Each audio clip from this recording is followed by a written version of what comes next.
KBS 1라디오 뉴스레터 K.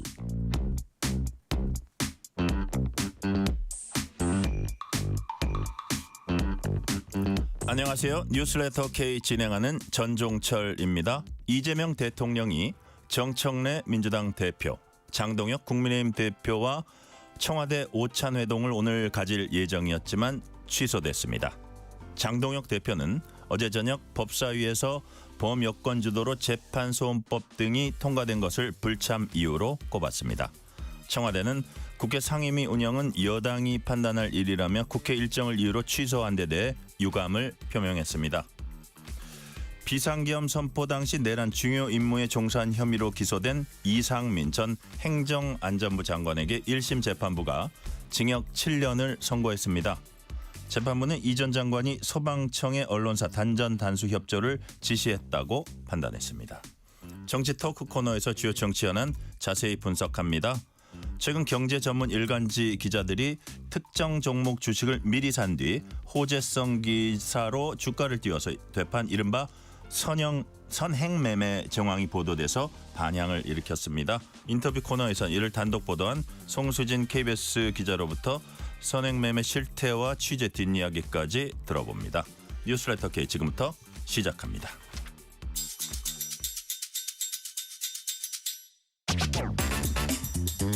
뉴스레터 K 정치 토크입니다. 김수민 시사평론가, 김기현 국민의 미디어 대변인 나오셨습니다. 어서 오세요. 안녕하세요. 안녕하십니까. 자, 아까 말씀드린 대로 청와대 이재명 대통령, 정청래 민주당 대표, 장동혁 국민의힘 대표 오찬 오늘 무산됐습니다. 1시간 정도 앞두고 장동혁 대표가 불참 결정을 했고요. 그 통보를 했고 장 대표 이런 얘기를 했어요. 등 뒤에 칼을 숨기고 악수를 청하는데 응할 수 없다. 자, 김기영 대변님, 이번 오찬이 불참하기로 한 그 배경을 조금 자세히 설명을 해주세요.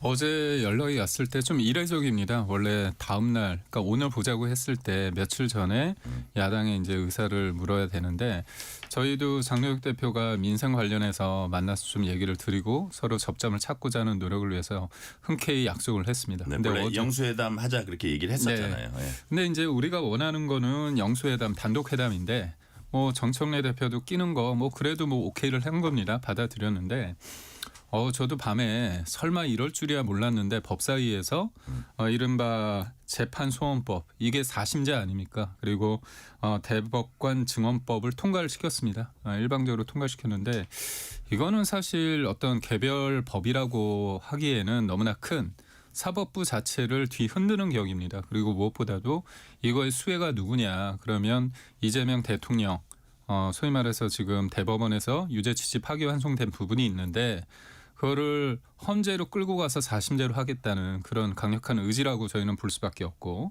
그다음에 재판관이 14명인데 갑자기 한 정권에서 22명, 그러니까 26명으로 늘리는데 이재명 대통령 임기가 5년 동안 지속된다면 22명을 이재명 대통령이 다 임명을 하거든요. 그래서 노골적인 사법부 장악이다 저희는 볼 수 있어서, 이렇게 보면 국민에 반하는, 헌법에 반하는 법들을 통과시켜놓고 그렇다면 우리가 한가하게 밥 먹을 상황은 아니다.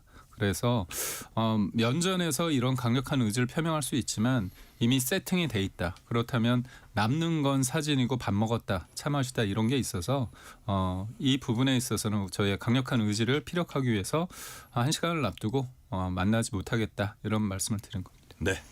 자, 이제 오찬 무산된 그 배경은 우리가 이제 김수민 평론가님 자세하게 들었는데, 특히 이제 예를 들어서 조금 쟁점이 있다 이 정도였으면 또 갈 수도 있지만 이 부분 그 뭐 이른바 4심제로 불리는 이 법안에 대해서는 야당에서 좀 더 크게 보는 것 같아요. 그 대법원 증언 그거야 뭐 오랫동안 얘기였다고 해도 이게 세트로 같이 들어가니까 이게 어떤 의도가 있는 거 아니냐, 목적이 있는 거 아니냐, 플러스 이 자체로도 정말 문제가 있는 거 아니냐. 그런데 우리가 거기서 사진 한 방 찍고 올 수는 없다. 이런 야당의 입장은 어떻게 보세요? 근데 대통령과의 회동은 장동혁 대표가 먼저 제안을 했거든요. 근데 먼저 제안한 사람이 이렇게 뿌리치는 것은 부담이 갈 수밖에 없는 것이고, 장 대표가 얘기를 하기를 등 뒤에 칼을 숨겼다라고 대통령과 여당을 비판을 했는데 네. 숨긴 것이 아니죠. 어제 그 법사위에서 통과가 되는 것이 다 드러나서 진행이 됐잖아요.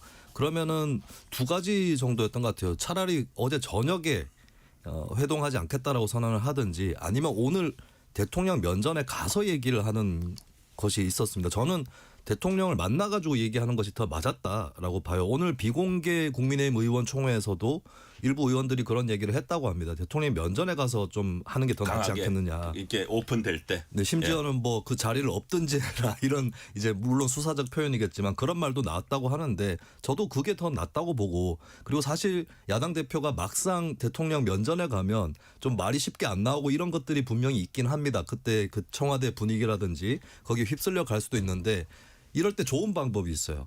이재명 대통령이 썼던 방법입니다. 뭐 이거 준비해 가서 막 읽어요? 이재명 대통령이 야당 대표 시절에 윤석열 전 대통령 만나가지고 그때 한 그 들고 간 원고를 한 10분 15분 읽었잖아요. 네네.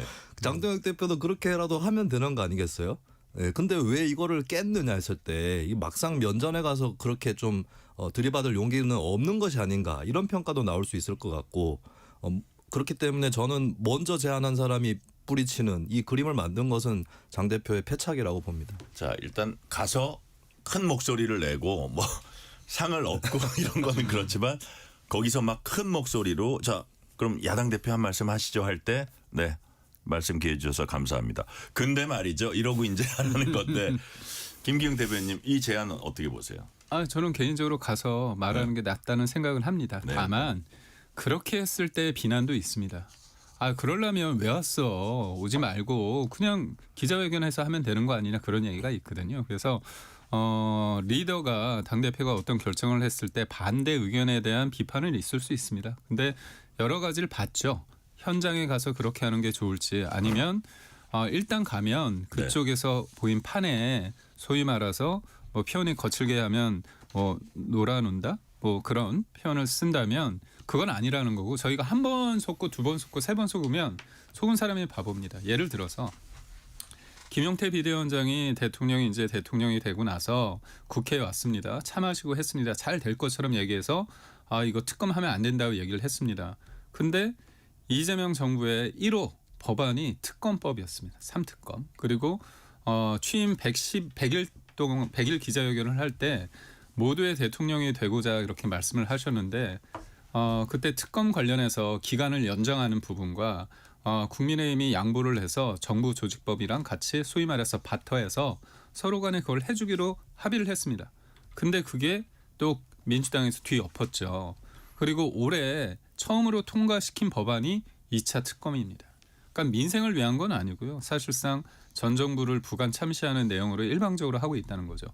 만약 협치와 그리고 통합 그런 행보를 보인다면 만나서 밥 먹고 차 마시는 게 중요한 게 아니라 예를 들어서 노란봉투법 저희만 얘기하는 게 아니라 우리나라에 투자하는 기업들 그리고 우리 기업들이 다 반대하지 않습니까? 그렇다면 접점을 찾을 그런 걸 해야 되는 거고 앞으로 2개월 후에 그게 시행이 되거든요.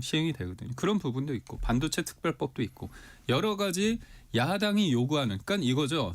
누가 뭐라고 안 해도 언론이 문제라고 하는 법안들 그리고 야당이 문제라고 하는 법안 관련해서 그런 거를 뭐 통과시키거나 통과 안 시키거나 그런 것들을 어떤 선의를 보여줘야지 만나고 통과시키지 않고 본인들이 원하는 거 통과시키고 그렇다면 저희가 그냥 사진 찍기에 이용된다는 그게 쌓여온 게 있는 겁니다. 네, 청와대 오찬 무산에 대한 청와대 입장은 무엇인지 홍익표 청와대 정무수석 얘기 들어보시겠습니다.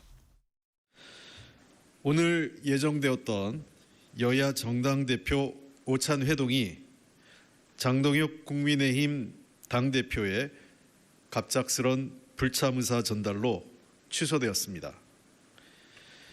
이번 회동은 국정 현안에 대한 소통과 협치를 위한 자리였습니다.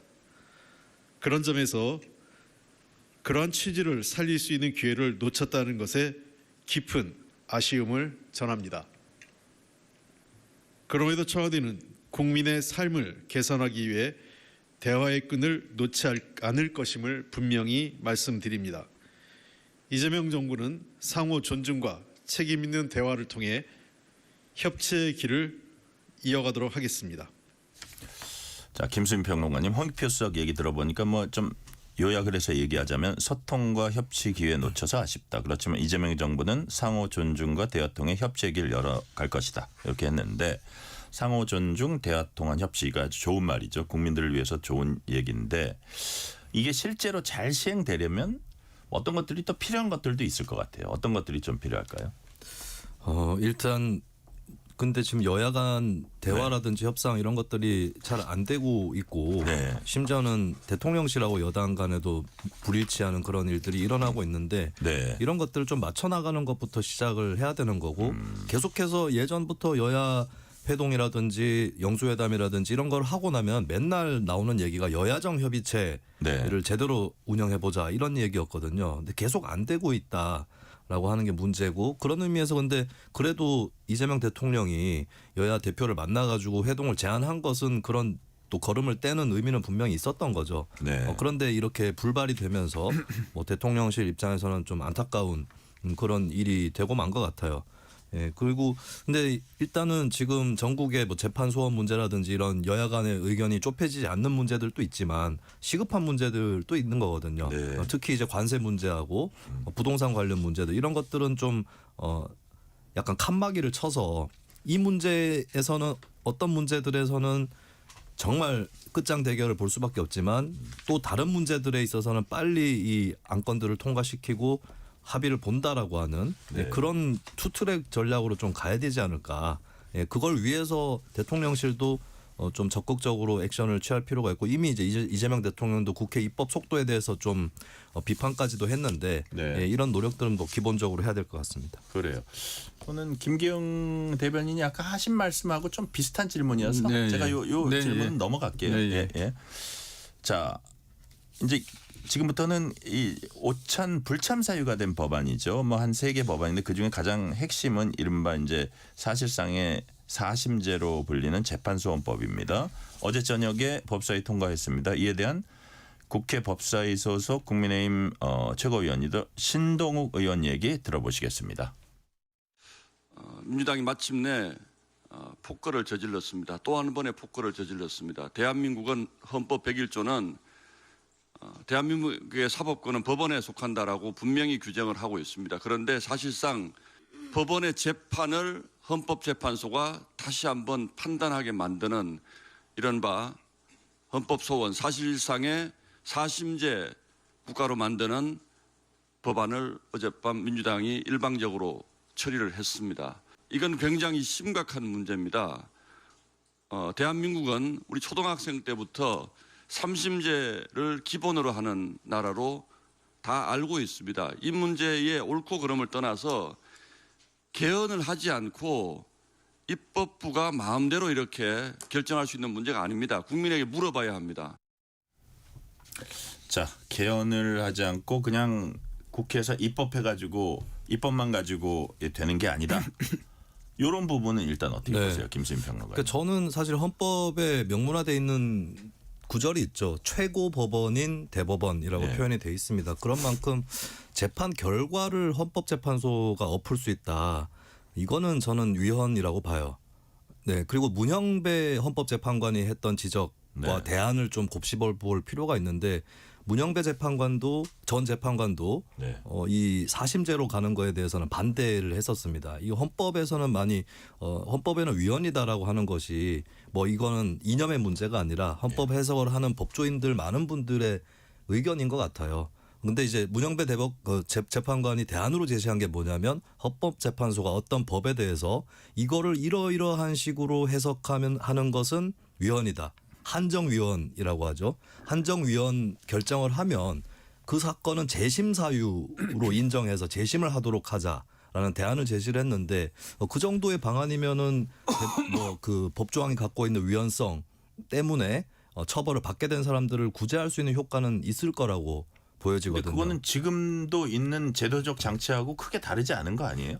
지금은 그 정도까지는 아닙니다. 지금은 어떤 거죠? 지금 현행 네. 헌법재판소의 판단을 구하는 것들은 어떤 것들이죠? 지금 근데 예. 지금도 어느 정도는 있는 예, 것이 예, 예. 재판이 끝나지 않은 재판 진행 중인 사건의 경우에 예. 뭐 헌법 소원을 낼 수도 있고 저를 처벌하려고 하는 이 법조항이 위헌입니다. 네, 네. 이런 취지로 헌법 소원을 피고인이 낼 수도 있고 혹은 재판 중인 판사가 위헌 법률 재청 신청을 해서 헌재 판단을 구해볼 수도 있거든요. 네. 이 제도가 이미 있거니와 조금 더 필요하다면 저는 문영배 재판관이 제안했던 예, 그 정도로 충분하다. 그리고 독일의 이 헌법재판소가 관여하는 제도가 있다고는 하지만 거의 지금 처리되는 건수가 없다라고 예. 하거든요. 예, 예. 이런 것들을 봤을 때는 이거를 사실상의 사심제처럼 가는 것은 저는 위헌일 뿐더러 거기까지는 필요한 건 아니다. 예, 그렇게 생각을 합니다. 자, 그래서 이제 최근에 법원행정처장 비교적 최근에 새로 된 분도 여기에 대해서 강력한 반대 입장 밝혔고 뭐 조희대 대법원장도 오늘 출근길에 비슷한 건데 민주당에도 법률 전문가들이 숱하게 많고 근데 이거를 왜 밀어붙일까요? 이제 정말 잘 이해가 네. 안 된다는 분들도 많은데. 민주당에서는 이거를 그 법 개정으로 할 수 있는 문제라고 보는 것 같아요. 그러니까 현재 헌법재판소 법에 헌법 소원의 범위가 정해져 있는데 거기에 단서가 붙어 있죠. 재판에 관련된 건 안 된다라고 하는 그 부분만 삭제를 하면 된다. 그러면은 자동적으로 헌법 소원의 범위에 재판 소원이 포함된다. 이렇게 보는 것 같아요. 그래서 이거는 판결 없는 게 아니라 소원의 일종의 행위다. 소원이다 이렇게 보는 것 같은데 근데 저는 개인적으로는 이거는 위헌이다라고 생각을 합니다. 위헌이라고 보고 자 이게 어떻게 보면 그러니까 야당 입장에선 이걸 어떻게 보시는지 네. 그러니까 모든 게 이건 너무 좀 뭐라 그럴까요? 너무 들어간 얘기일 수도 있지만 모든 원죄가 거대 야당의 야당이 이거 견제할 수 없는 구조가 돼 있는 게 이거의 이런 일들의 근본적인 이유 같다는 생각도 드는데 어떻게 그 보셨어요? 말씀에 저희가 뼈저리게 반성을 해야 되고요. 여당의 폭주 이재명 정부의 폭주는 일당으로서 저희가 견제를 못하고 있다는 그런 비판은 달게 받아야 된다고 봅니다. 근데 민주당이나 이재명 정부도 오만하시면 안 돼요.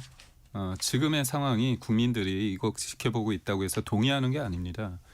이게 이재명 대통령께서는 아시겠지만 대통령이시지만 앞에 세 글자가 달려 있습니다. 피고인이십니다. 그래서 제가 여러 차례 말씀드린 적이 있는데 이재명 대통령이나 민주당이 지금의 사법체제를 바꾸려고 하는 순간 이거는 이재명 대통령한테 위인설법 행위라고 볼 수밖에 없습니다. 4심제가 뭐죠? 3심제 우리는 3심제로 배웠는데 대법원 확정 판결을 바꿀 수 있다는 겁니다. 근데 이재명 대통령은 공직선거법 허위사실 공표죄 관련해서 유죄 취지 파기환송됐습니다. 유죄입니다. 그런데 대법관 수를 늘려가지고 자기 임기 내 해가지고 그걸 바꾸려고 하고 거기에서 만약에 유죄가 나오면 그걸 끌어올려서 법 적용이 잘못했다고 해서 헌법소원 재판소원을 통해서 4심제에서 네. 무죄로 만들려고 한다는 그런 의혹이 있을 수밖에 없어요. 지금 어떤 거 하고 있습니까? 민주당의 국회의원이요 아주 대놓고서 이재명 대통령 사건 5개 재판받는 거 공소 취소하려고 합니다. 쉽게 말해서 대한민국의 누구도 내가 죄가 있어서 재판을 받고 있는데 유무죄를 따지는 게 아니라 재판을 중지시키고 아예 재판을 없애버리고 그리고 그 법의 근거가 되는 유죄의 판단이 되는 법 조항을 흔들어댑니다. 공소 취소 모임에 민주당 의원 80명이 참여하고 있어요. 80명입니다. 네, 이거는 같은 맥락이라고 보세요. 어제 아니, 법안 맞죠. 통과하고. 이게 항소포기 있지 않습니까? 대장동. 항소포기도 이 재판 삭제를 위한 빌드업입니다. 그래서 이게 다 맞잖아요. 어떻게 배임죄는 왜 없애려고 합니까? 이재명 대통령의 배임죄 관련해서 재판받고 있잖아요. 그러니까 이재명 대통령과 관련된 여러 가지들이 다 연결이 돼 있습니다. 그렇다면 대통령이라고 해서 법 앞에 평등하고 법 위에 군림할 수 없는 거거든요.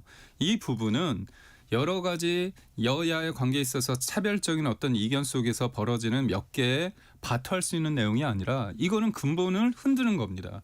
법치가 훼손되고 있는 겁니다. 그렇기 때문에 이거는 굉장히 큰 문제다. 저희가 반대를 할 수밖에 없고요. 그냥 쉽게 말해서 이해 충돌이 있습니다. 상호 모순인데 지금 1심 무죄 나오면 뭐라고 하죠? 이재명 대통령께서?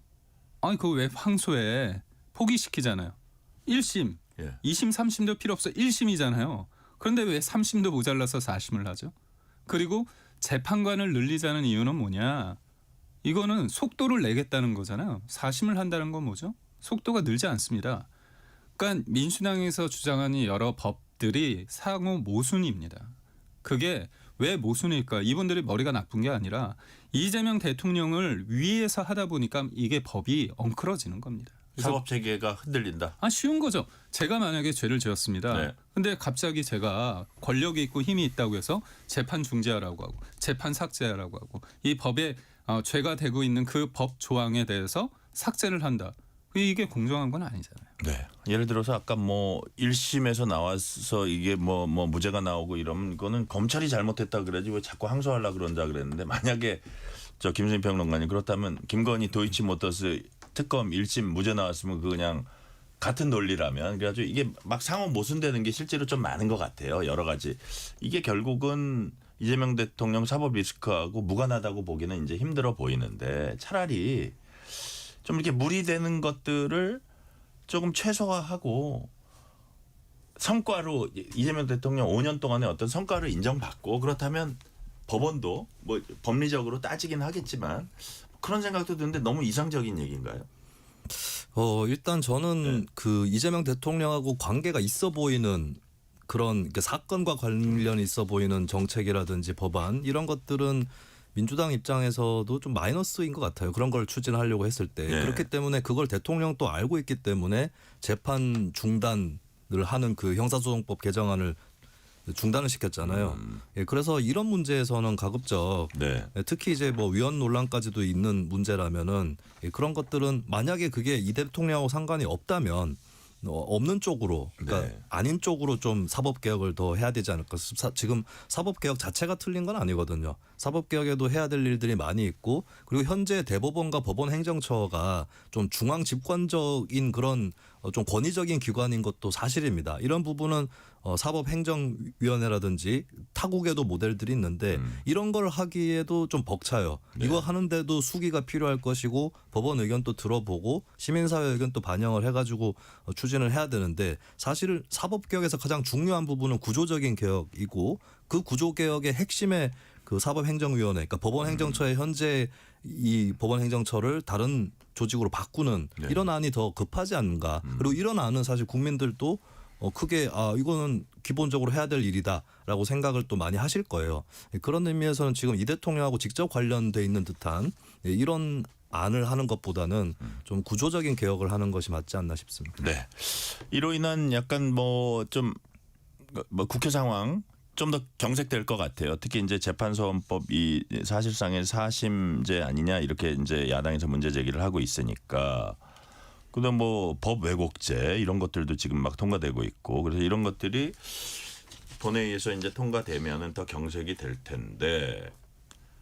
자, 김기웅 대변인. 그러면 일단 뭐 국회 보이콧입니까? 아니면 좀 필리버스터입니까? 어떤 선택적 반대입니까? 어떻게 됩니까? 저희도 예. 이게 민생 법안이 통과돼야 되는데 예. 이게 수적 다수에 의해서 무조건 통과시키니까 저희가 최소한의 장치로서 국민들한테 알리는 거죠. 알리기 위해서 필리버스터를 하는 겁니다. 예. 아니면 보이콧을 하는 건데 이거죠. 진짜 중요한 게 우리가 상권 분립이 있는 겁니다. 입법 권력, 행정 권력, 사법 권력이 있는데 이게 왜 이 시점에 이렇게 흔들어 놓는 것인가에 대해서 의문이 있는 거잖아요. 네. 근데 저희가 뭐라고 얘기를 하더라도 그냥 다 통과시킵니다. 그럼 할 수 있는 게 뭘까요? 그러니까 필리버스터는 어떻게 보면 야당으로서 최소한의 저희가 호소 들을 수 있는 방안입니다. 어떻게 보면 그것도 한계가 있다 보니까 장동혁 대표가 특검을 가지면서 단식도 한 거죠. 사실 필리버스터도 24시간 이렇게 잠 안 자고 하기도 어려운 거 아닙니까? 네네. 그런데 저희도 협치를 하고 싶은 부분이 있는데 다른 걸 협치하는데 이 자체를 통과시키려고 한다면 저희는 막을 수밖에 없어서 저는 이겁니다. 저는 이재명 대통령께서 저는 분명하게 말씀 주셔야 돼요. 본인이 특검을 통해서 전 정부를 어떻게 보면 부관 참시하는 부분에 대한 비판이 있지만 그럼에도 불구하고 자기가 집권을 했고 권한을 가졌기 때문에 평가를 받으려면 그거는 이런 식의 어떤 본인의 약점을 축소하기 위해서 권한을 행사하기보다는 그냥 국민이 원하는 법안을 통해서 평가를 받아야 되거든요. 그래서 지금 전 이해가 안 되는 게 지방선거를 본인들이 이기고 나서 저는 이럴 줄 알았습니다. 근데 지방선거 앞두고 하는 부분이 앵커께서 먼저 말씀하신 것처럼 야당의 존재감이 크지 않기 때문에 좀 오만하게 이 상황을 보신 것 같아요. 근데 선거라는 것은 지방선거라는 건 평상시에 드러나지 않는 민심이 폭발하는 거고 여론에 수치화되지 않는 부분이 있습니다. 그래서 저는 다른 것도 아니고 이 원칙이라는 부분에 대해서 훼손되고 저도 두 아이를 키우는 아빠로서 상권 분립이 훼손되고 죄가 있는 사람이 재판을 통해서 가부 결정이 나지 않은 상태에서 재판 자체가 삭제된다. 이걸 동의할 수 있는 사람은 없거든요. 그래서 저는 민주당이 지금 다수 의석을 가지고 이거를 통과시킨다. 통과시킬 수 있겠죠. 하지만 그에 대한 후폭풍과 뒷감당 그 책임을 온전히 져야 되지 않을까 싶습니다. 이게 지금 힘의 논리로 밀어붙이고 실현시킬 수는 있지만 이런 행위 자체가 상당히 오만하고 그건 국민들 보고 있다. 그러니까 그렇기 예를 때문에 들어서 후폭풍이 있을 수 있다. 그러니까 예를 들어서 이제 법 왜곡죄 같은 경우도요. 김용민 최고위원이 김용민 법사위 간사가 뭐라고 얘기하냐면요. 지규현 판사가 윤석열 전 대통령을 무죄를 하면 무조건 법 왜곡죄로 얽어매겠다고 얘기했습니다. 그러면 사법부가 왜 필요합니까? 답을 정해놓고 있는데. 그러니까 법 자체가 특정인과 특정 사건을 대하고 있다면 그건 법은 아니거든요. 그건 폭력입니다. 그래서 이석헌 국민통합위원장 같은 경우는 법 왜곡죄가 이석연 예. 그분 같은 경우는 법 왜곡죄가 문명 국가의 수치라고 얘기를 하지 않았습니까? 그리고 조희대 대법원장도 민주당이 그리고 끊임없이 내란의 한 통속이라고 프레임 잡아서 공격했지만 조은석 특검이 수사를 했지만 무혐의로 나왔습니다. 예. 자, 여하튼 힘의 논리로 밀어붙이고 통과시킬 수는 있지만 그것들을 국민들이 보고 있고 여하튼 뭐 이게 심판받을 수도 있다 이런 취지로 말씀하셨는데 그런 부분은 어떻게 보세요? 김수민 평론가님. 근데 그러면 왜 민주당은 저도 이게 민주당한테 마이너스가 된 부분이 있다고 말씀드렸지만 네네. 왜 추진을 하느냐. 예. 지금 추진하기 좋은 환경이라서 추진을 하는 것 같아요. 네, 국민의힘이 상대방이기 때문에 저는 그것이 제가 굉장히 아까 얘기한 그런 네, 취지하고 굉장히 비슷하게. 굉장히 크게 작용을 하고 있다고 봅니다. 근데 국민의힘 같은 경우 제가 두 가지 야당으로서 문제를 말씀을 드리면 첫 번째는 이런 법 왜곡죄나 뭐 재판 소원 이런 거에 대한 지적을 하더라도 윤석열 전 대통령과 내란의 그림자에서 벗어나고 있지 못하다면 국민들이 오히려 또 많은 국민들은 누가 말하느냐도 중요하게 생각을 하거든요. 그러면 법 왜곡죄 반대하면 나는 찬성해야 되나 이런 국민들도 있을 것이고, 네 그래서 본인들이 갖고 있는 문제를 떨쳐내지 못한 그 후과가 민주당이 어떻게 해도 우위인 이 환경을 만들어냈다. 국민의힘만 그렇게 하지 않았어도 이런 환경은 오지 않았어요. 이건 전적으로 국민의힘의 책임이고 잘못이다라고 하는 거고, 두 번째는 이 법 왜곡죄라든지 뭐 재판 소원 이 문제가 법사위 막 통과하고 불거지면서 이제 장동혁 대표가 좀 격한 액션을 취했는데, 근데 그동안에 보면 물론 그전에도 반대를 해왔겠지만 국민의힘이 우선순위를 두는 게 저는 좀 잘못된 것들이 많다고 봅니다. 예를 들면 필리버스터 할 때 내란재판부법으로 필리버스터를 했는데 내란재판부법은 이미 민주당이 상당히 수정을 많이 했고 얼마 전에 굉장히 허무한 일이 발생을 했어요. 법원에서 내란재판부 지정하면서 무작위 추첨을 했습니다. 예, 결국에는 무작위로 하는 거거든요. 그러니까 민주당도 이렇게 될 거를 처음에 원안을 좀 잘못 냈던 측면이 있는데 국민의힘도 이미 이렇게 안이 많이 바뀐 걸 가지고 굳이 필리버스터를 하는, 필리버스터라는 건 정말 반대하는 것 중에서도 정말 용납이 안 되는 것을 엄선해서 해야 되는데 이렇게 되면 우선순위가 뒤죽박죽이 되는 거거든요. 내란재판부법에 대해서 할 것이 아니라 사심제라든지 뭐 법 왜곡죄를 두고 하든지 그렇게 했었어야 되는데 계속해서 이런 우선순위가 뒤엉켜 왔기 때문에 예, 이런 것들이 또 국민의힘 스스로도 좀 자충수가 아니었나 싶습니다. 네, 김기흥 대변인이 짤막하게 한 네. 말씀하신다 그래서 말씀해 주세요. 국민의힘이 그런 비판을 받는 부분에 대해서는 저는 수긍해야 된다고 봅니다. 다만 이재명 정부나 민주당이 국민의힘을 대상으로 해서 법을 통과시키는 건 아니잖아요. 국민 무서운 줄 저는 알아야 된다고 봅니다. 그리고 또 하나 전략상 내란 재판부 그것도 국민의힘이 계속 하다 보니까 톤다운이 된 겁니다. 그래서 치열한 과정 속에서 저희가 소기의 성과를 냈다고 말씀을 드리겠습니다. 예. 네, 실시간 교통 상황 알아보겠습니다. 라디오 교통정보센터 김민희 리포터 나와주세요. 네, 오늘도 종일 교통량이 많습니다. 이제 퇴근 차량들까지 더해지면서 정체는 더 심해지고 있는데요. 서해안고속도로 서울 방면으로 서평태풍기점 부근에서는 사고가 나면서 1차로를 막고 처리하고 있습니다. 정체는 이 서평태풍기점에서 화성휴게소까지 13km 구간에서 이어지고 있습니다. 더 가서는 비봉에서 용담터널 사이와 또 광명역에서 금천까지 정체입니다. 논산 천안고속도로 천안 쪽으로 정안 부근 1차로에서도 사고가 나면서 정안휴게소부터 정체입니다. 중부고속도로 남이 쪽으로 일죽 부근 1차로에서는 장애물을 처리하고 있고요. 더 가서는 대소분기점에서 진천 사이와 또 진천터널 일대로 정체입니다. 서울시내 원효대교 남단에서 북단 쪽으로 북단 부근 2차로에서도 사고를 처리하고 있습니다. 그 밖에 내부순환로 성산대교 방면으로 사근램프 부근 3차로에서도 사고가 났습니다. KBS 교통정보센터였습니다. 퇴근길 당신과 함께 읽는 세상 이야기 KBS 1라디오 뉴스레터 K 문자 샵 9730 짧은 문자 50원 긴 문자 100원 어플리케이션 콩은 무료 유튜브 KBS 1라디오 계정 채팅창도 열려 있습니다.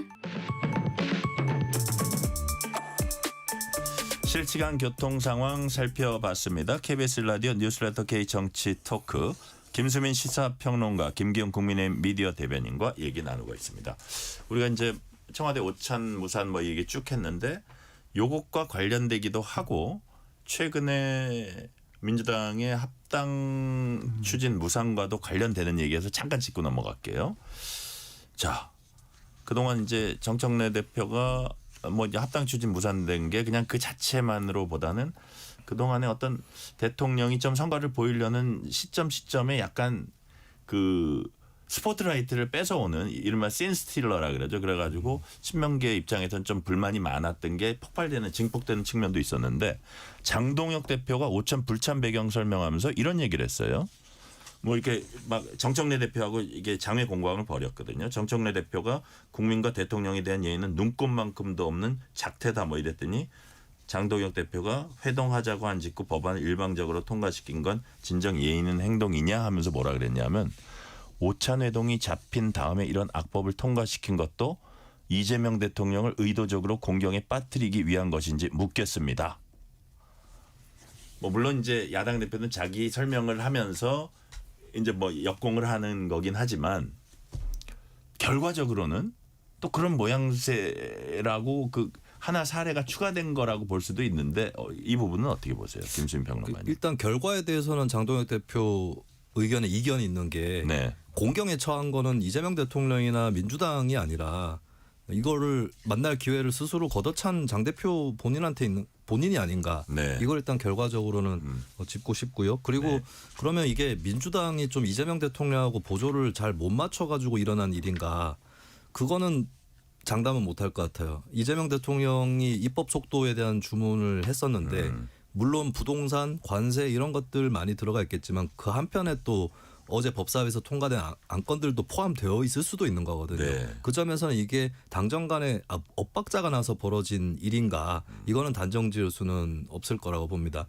그리고 뭐 장동혁 대표가 그렇게 뭐 당정 간의 어떤 불일치라든지 이런 틈새를 좀 노리는 그런 말을 한 것 같은데 네. 틈새가 있는 것은 실제로 드러났죠. 하지만 주도권은 이재명 대통령이 갖고 있는 거고 또 당 내에 민주당 내부의 어떤 그런 분란의 소재 이런 것들은 또 사그라들고 있는 게 현실이거든요. 그러면 사실 국민의힘이 오히려 당 내용을 더 스스로 돌아봐야 될 타이밍이 아닌가 네. 이렇게 생각합니다. 자, 이 장동혁 대표의 요 발언에 대해서는 김기용 대변인은 어떻게 보셨어요? 맞죠. 다른 날 할 수도 있는 거 아닙니까? 꼭 그래야 되는지 우선적으로 밥을 먹을 때 즐거운 얘기를 해야 되잖아요. 접점을 찾고. 그런데 저희가 심각하게 대할 수밖에 없는 판을 만들었다. 그러니까 이재명 대통령은 그림 잘 찍기 위해서 좋은 음식을 준비했지만 정청래 대표는 논의 내용에서 가장 어떻게 보면 좀 좋지 못할 메뉴를 올린 거잖아요. 그러니까 장동혁 대표가 오더라도 나를 세울 수밖에 없는 걸 그럼요. 여당 대표가 테이블에 올려놨다. 그러니까 우리가 이솝의학 보면 하가구 여우하고 있지 않습니까? 초대했는데 학한테는 넓은 접시에 음식 주는 거고 여우한테는 주둥이가 좀 긴 네. 그 그릇으로 주는 격 아닙니까? 그래서 제가 볼 때 그런데 저는 이 재밌는 관전 포인트가 있습니다. 이재명 대통령이 이번에 홍익표 수석이 정무수석이 브리핑을 하면서 그러면 정청래 대표 만나냐 했더니 안 만난다고 단호하게 얘기하면서 야당 대표 안 하는데 이게 무슨 의미냐 그런 뉘앙스로 얘기를 합니다.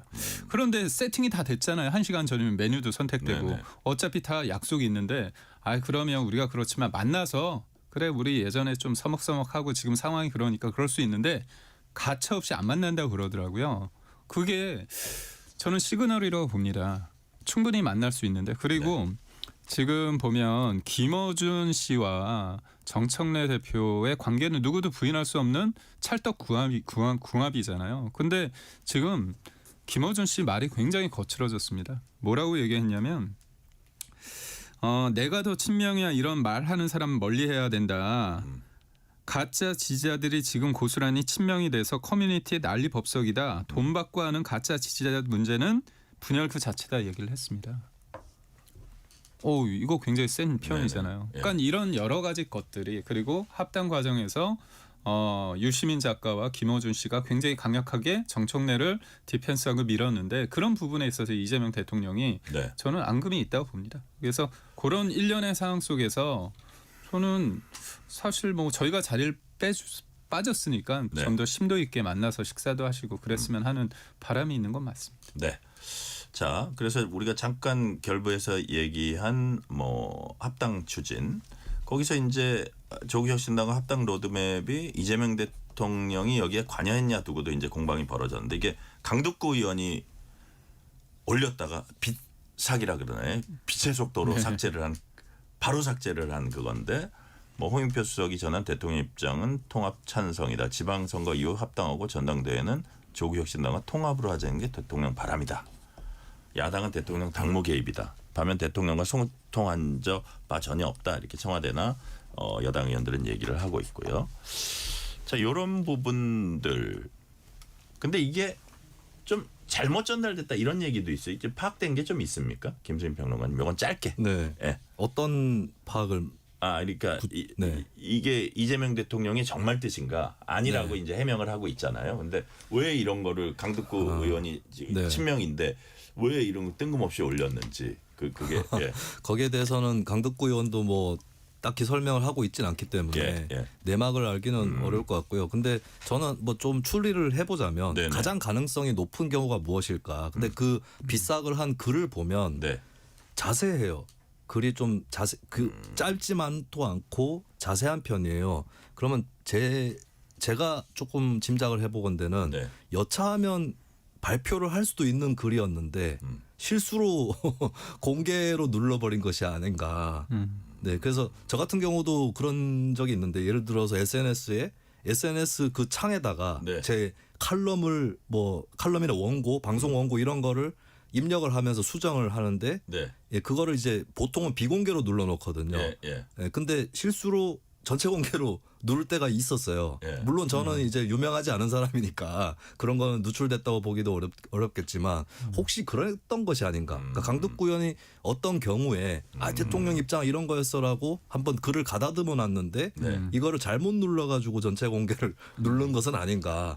그런 생각은 본인이 들고 좀 정리를 해봤는데 네, 그리고 여러 가지로 추론해봤을 때는 네. 이재명 대통령이 직접적으로 당무에 개입한 거는 아마 아닐 겁니다. 근데 네네. 이 대통령 뜻이 합당 자체는 원칙적으로 괜찮아. 근데 지금 해야 되는 건가? 네. 지방선거 뒤가 좀 좋지 않겠어? 이쪽에 가까운 뜻인 건 맞는 것 같아요. 네, 근데 그 뜻을 갖고 직접적으로 개입을 했다. 이런 근거는 현재로서는 없다고 봅니다. 그래요. 네. 김경 대변인 이거 어떻게 보셨어요? 당무 개입을 국민들한테 알리는 의로운 일을 하셨다 말씀을 드리는데 이게 텔레로 보낼 걸 페이스북에 올린 것 같습니다. 그래요. 예, 김민석 총리한테 설명 보고하는 내용입니다. 이게 왜 그러냐면 어제 말씀드린 대로 홍익표 수석을 만났습니다. 돼 있고요. 예. 뒤에 보면 총리께서 말씀하신 부분과 편차가 있는 것 같습니다. 김민석 총리에게 텔레를 보내려는 게 오픈이 돼 버렸다. 그게 페이스북으로 올라간 겁니다. 저는 이게 가능성이 높다고 보는 게 뭐냐면 이 내용을 보면 내일 합당에 관련 입장을 발표하면 바로 합당에 관한 수행 교육을 준비했으면 좋겠다는 대통령의 입장까지 전달받았습니다. 그렇게 됐어요.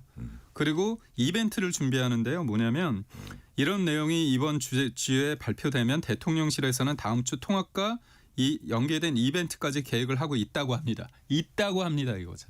그럼 이건 들은 내용을 전달하는 거죠. 어쨌든 청와대도 상당히 개입을 했다? 개입을 하고 있다? 그래서 전 두 가지죠. 첫 번째, 이재명 대통령의 명확한 당무 개입을 온천에 알려서 청기 누설했다. 이게 있고 네. 또 하나는 뭐냐면 이게 페북글이 아니라 이게 김민석 총리는 부인을 하지만 지금 국회에서 어떤 게 있었습니까? 텔레 캡처된 게 있잖아요. 네. 국무위원이 국회의원한테 보낸 내용, 미략, 타격 소재 이게 있잖아요. 그거 누군가 알아보니까 이현주 최고가 받았고 보낸 게 김민석 총리라는 사람이 다수설입니다. 네. 그런데 김민석 총리는 부인하죠.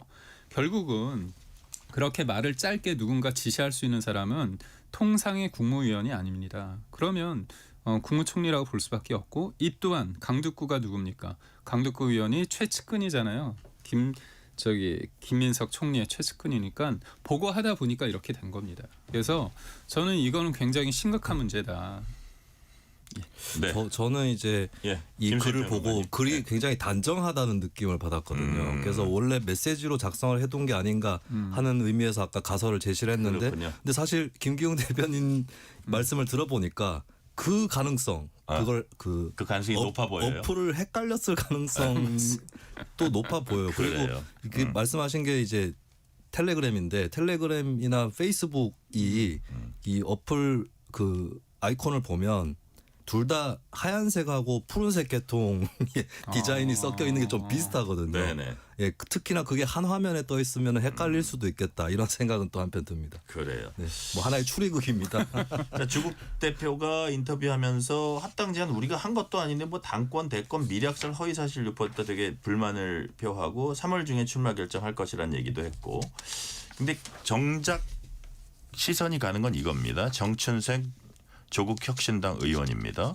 이런 얘기를 했어요. 민주당이 귀책 사유 있는 지역은 재보궐선거 무공천해야 한다. 군산과 평택시 을은 공천하지 말아야 한다. 우리가 내겠다 이런 뜻이거든요. 네. 자, 그럼 이게 합당 추진에서 가장 이제 어떻게 보면 이게 결렬되고 빠그라지기 쉬운 게 지분을 너무 일찍 요청하면 빠그라지기 쉬운데 이쪽에 뛰고 있는 또 민주당에 뭐 있을 거 아니에요? 주자들이.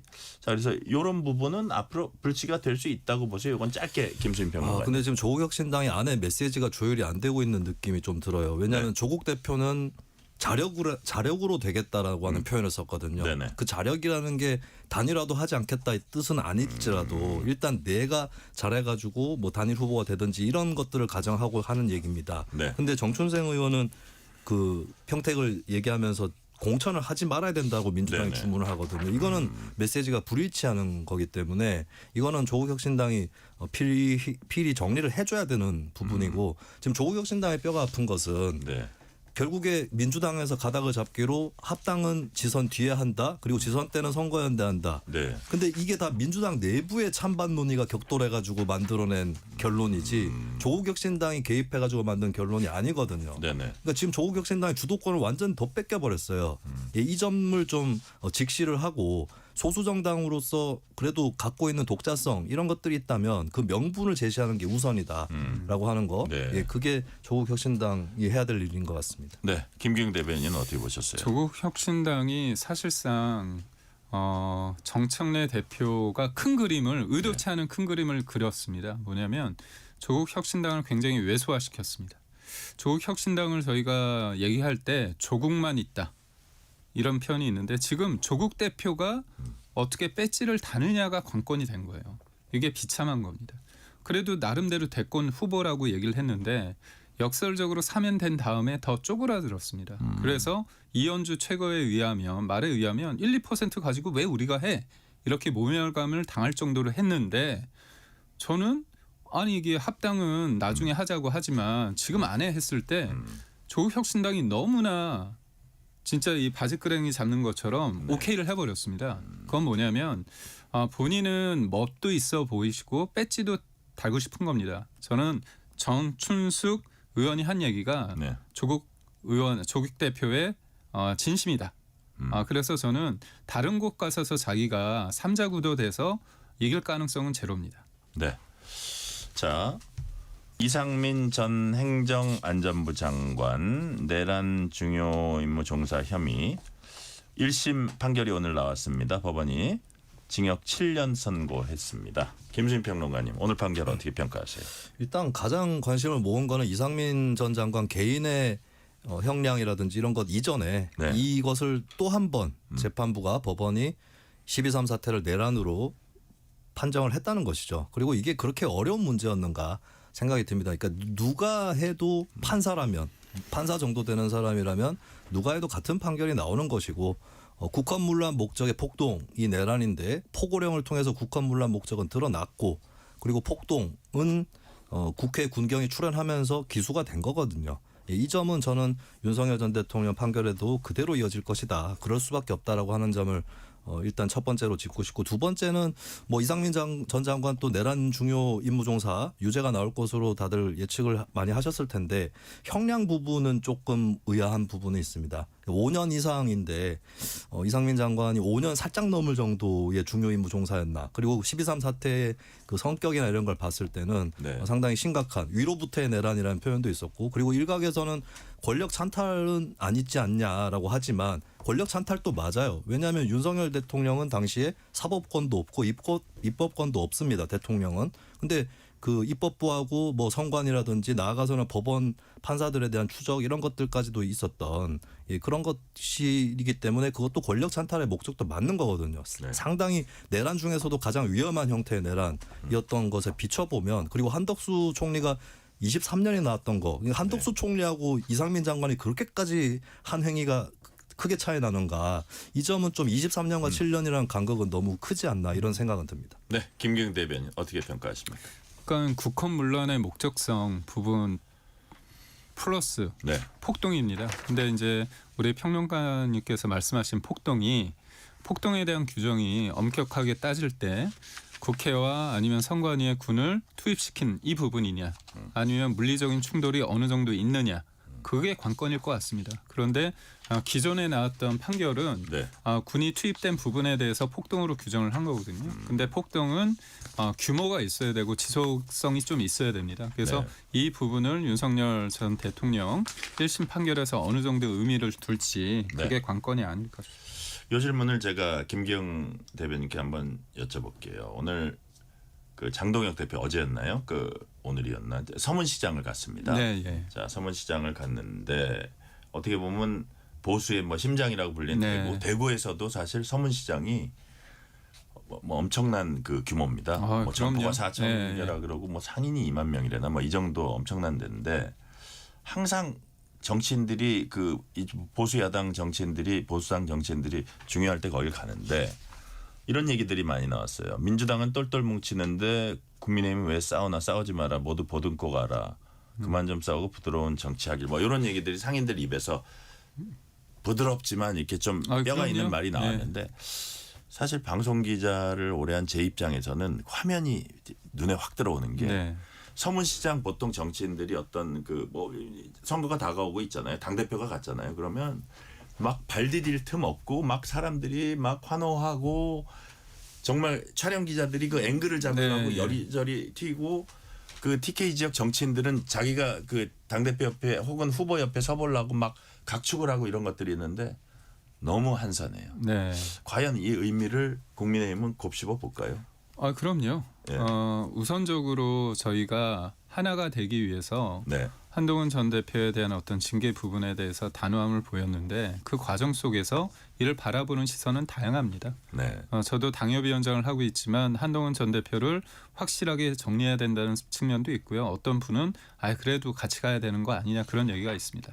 근데 여하튼 당의 공식적인 절차를 통해서 결론이 났습니다. 네. 그러면 이 문제에서 벗어나서 우리가 앞으로의 상황을 가지고 싸워야 되는 거죠. 그 과정에 저는 시간은 필요하다고 봅니다. 그래서 뭐 전한길 씨 같은 경우는 어떻게 보면 장동혁 대표한테 윤 어게인 얘기하면서 둘 중에 하나를 선택하라. 어떻게 보면 압박을 하고 있는 부분이 있고 네. 당내에서는 좀 더 중도로 나가라는 게 있지 않습니까? 그래서 그 과정 속에서 부침은 있을 수밖에 없고 다만 공통된 건 뭐냐?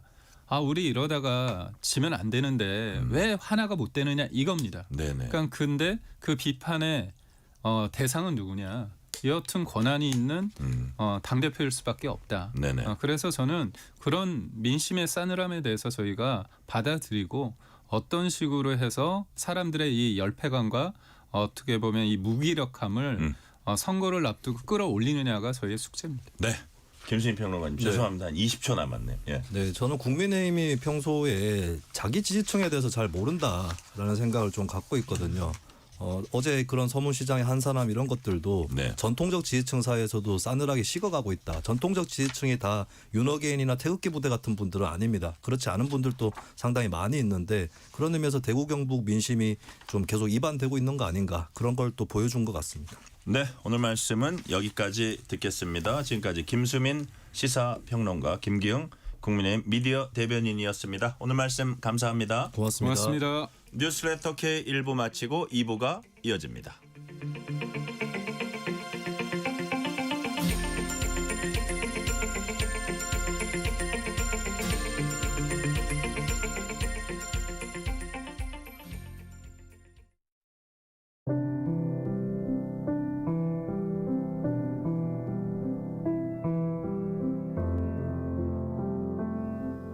KBS 라디오 연중기획 희망충전 대한민국 677번째 이야기. 안녕하세요. 아나운서 유지원입니다. 18살 서은이는 요즘 부쩍 걱정이 늘었습니다. 20년 넘게 당뇨병을 앓아온 아빠가 손가락 하나와 발가락 2개를 절단한 뒤 더 이상 지게차 운전을 할 수 없게 된 건데요. 엄마는 식당 아르바이트로 가족의 생계를 이어가고 있지만 생활은 점점 더 어렵기만 합니다. 창고를 개조한 작은 방 하나와 간이 부엌이 전부인 공간에서 하루하루를 힘겹게 살아가는 네 식구. 열악한 환경이지만 늘 상위권의 성적을 유지해온 서은이는 하루빨리 집안에 도움이 되기를 꿈꿉니다. 자신보다 항상 가족이 먼저인 서은이. 서은이 가족이 안정된 일상과 내일을 찾을 수 있도록 여러분의 격려와 마음을 보내주세요.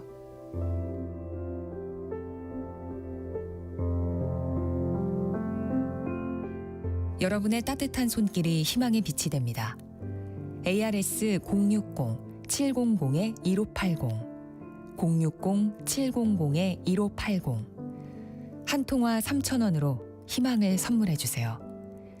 KBS 라디오 연중기획 희망충전 대한민국은 초록우산 어린이재단, 인탑스 주식회사, 그리고 청취자 여러분과 함께합니다.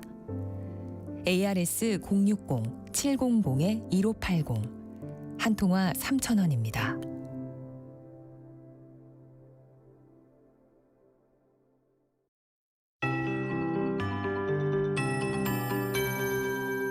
KBS 58분 날씨. 연일 대기 정체로 미세먼지가 흩어지지 못해서 먼지가 계속 쌓이고 있습니다.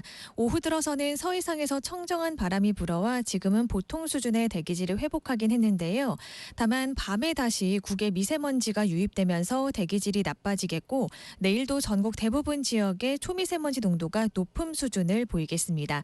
호흡기 관리 잘 하셔야겠고요. 바깥에서는 미세먼지용 마스크를 꼭 착용하셔야겠습니다. 늦은 밤부터 내일 오전 사이 서쪽 지역을 중심으로는 안개도 짙게 껴 가시거리가 200m 미만으로 좁혀지겠습니다. 교통안전에도 유의하셔야겠습니다. 동해안 지역을 중심으로 장기간 건조특보가 발효 중입니다. 오늘 곳곳에 산불도 잇따랐는데요. 내일은 동해안을 중심으로 바람도 강하게 불겠습니다. 작은 불이 큰 산불로 번지지 않도록 불씨관리 철저하게 하셔야겠습니다. 내일 수도권과 강원도는 대체로 흐리겠고 그 밖에 전국은 맑다가 오후부터 가끔 구름 많아지겠습니다. 내일 아침 기온은 서울 1도, 춘천과 대전 영하 2도, 광주 영하 1도, 대구 영하 3도로 오늘 아침보다 추위가 덜하겠습니다. 오르겠습니다. 한낮에도 오늘보다 더 포근해지겠는데요. 낮 기온 서울 11도, 대전과 광주 13도, 대구 15도까지 오르겠습니다. 설 연휴에도 큰 추위 없겠고요. 월요일에는 동해안 지역에 비나 눈 소식이 있습니다. 현재 서울의 기온은 6.6도입니다. 조하늘입니다.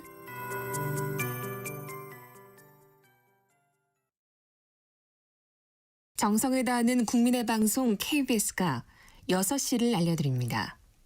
AM 711kHz, FM 97.3MHz, KBS 1라디오입니다. HLKA.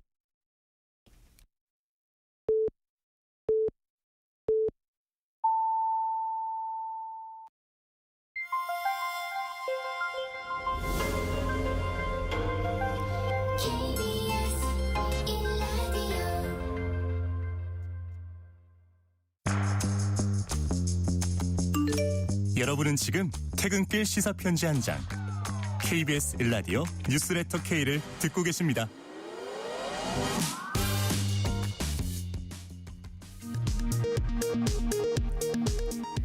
이 시각 라디오 정보센터 뉴스입니다. 언론사 단전단수 지시를 전달하는 등 윤석열 전 대통령의 불법 계엄에 가담한 혐의를 받는 이상민 전 장관이 오늘 1심에서 징역 7년을 선고받았습니다. 법원은 내란 중요 임무 종사와 헌재 위증 혐의는 유죄를, 직권남용 혐의에 대해선 무죄를 선고했습니다. 이재명 대통령과 여야 대표의 오찬 회동이 무산됐습니다. 여당의 재판소원법 등 법사위 일방 처리를 이유로 국민의힘 장동혁 대표가 불참을 통보했습니다.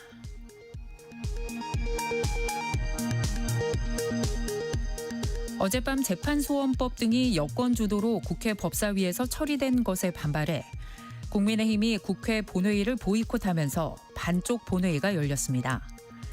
국민의힘은 여권의 법안 강행을 규탄했고 민주당은 법안 발목 잡기를 더는 용납할 수 없다고 맞섰습니다. 코스피가 3% 넘게 올라 사상 처음 5,500선을 돌파하며 5,522의 장을 마쳤습니다. 지난 9일 이후 나흘 연속 상승세입니다. 공정거래위원회가 CJ제일제당과 삼양사, 대한제당 등 제당 3사가 업소용 설탕 가격을 담합한 행위에 대해 시정명령과 함께 과징금 4,083억 원을 부과하기로 결정했습니다. 4,083억 원은 담합 사건에 부과한 과징금 중 두 번째로 큰 규모입니다. 지금까지 라디오 정보센터 뉴스 편유이였습니다.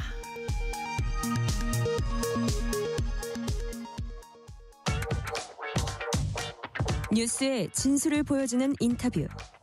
뉴 진수. 주가 조작에 대한 엄정 대응 강조해온 이재명 대통령이 지난주 자신의 SNS에 한 기사를 공유했습니다.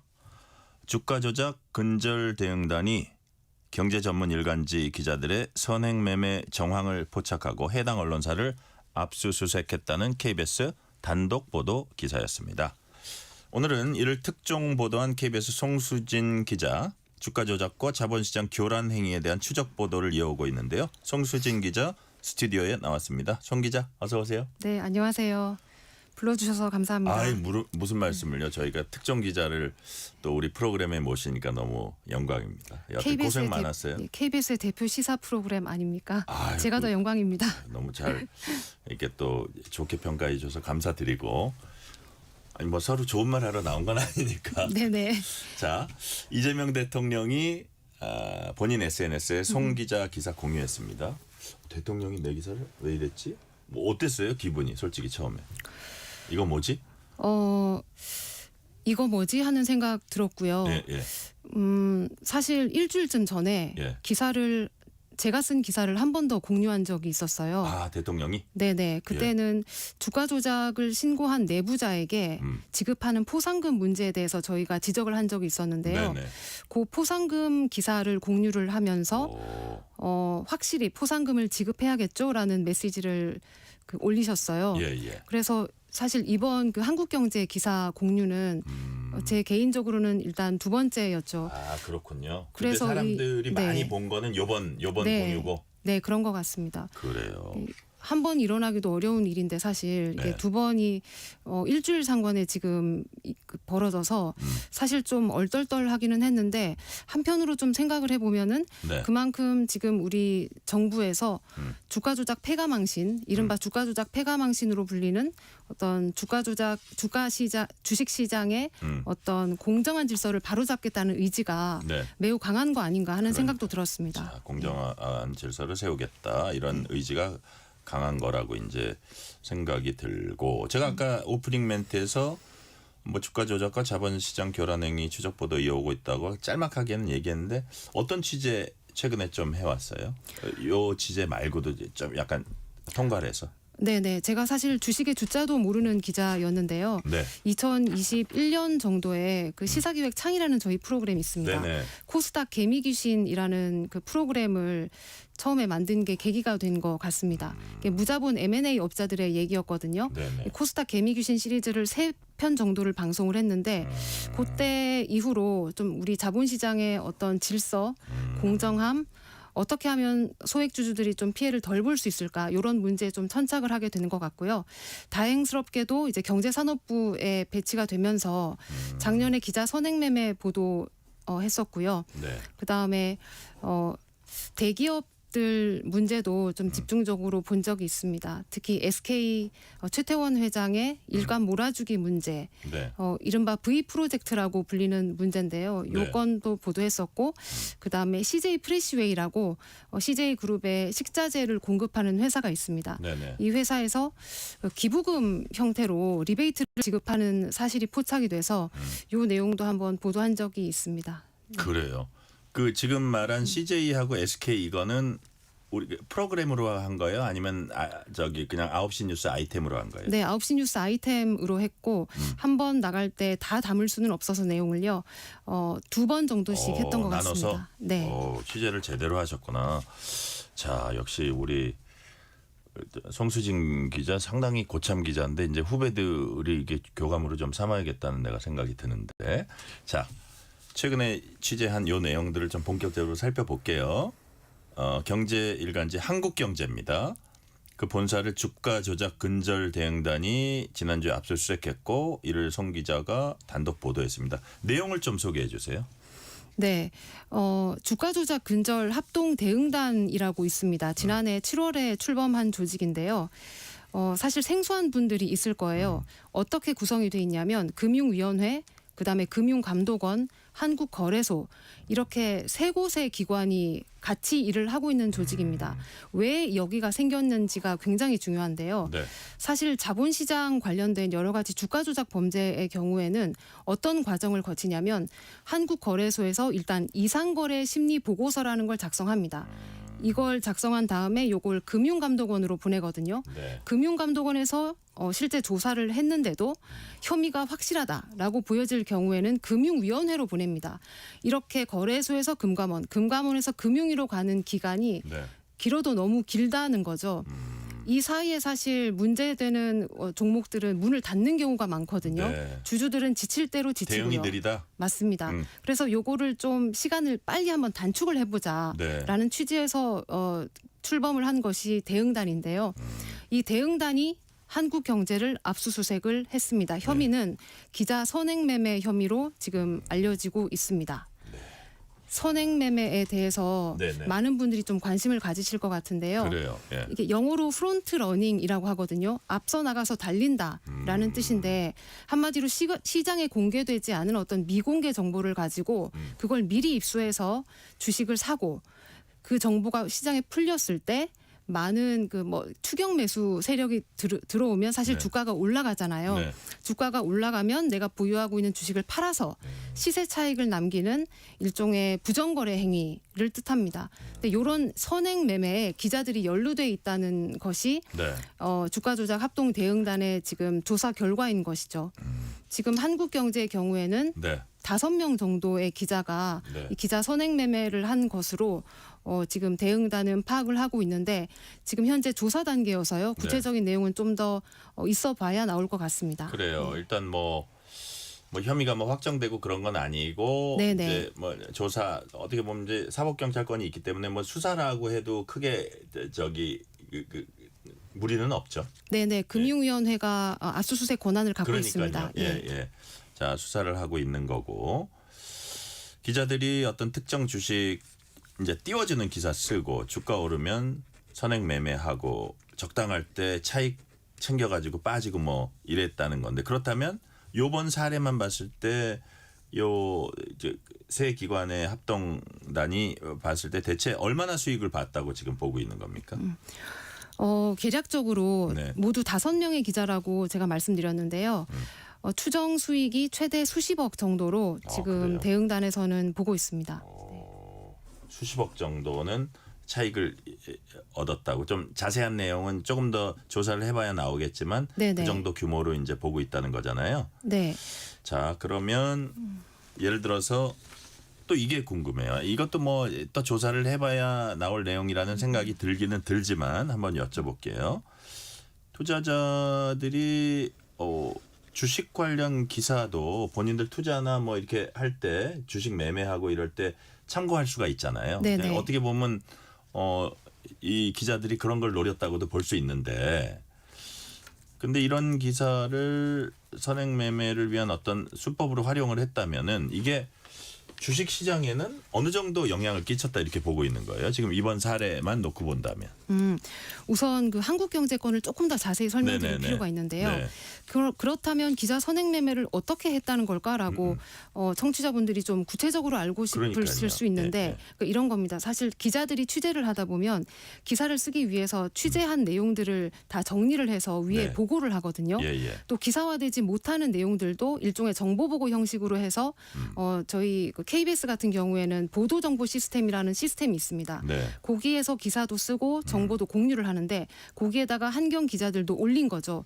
그렇게 올라간 정보들을 일부 기자들이 보고 주식 매매에 활용을 한 겁니다. 네. 아, 그러니까 이게 본래 그거를 취재해서 올린 기자들이 아니고 그러니까 취재해가지고 정보 보고를 올린 기자들은 따로 있고 이걸 활용한 기자들은 따로 있는 거예요? 아니면 또 혼재돼 있는 거예요?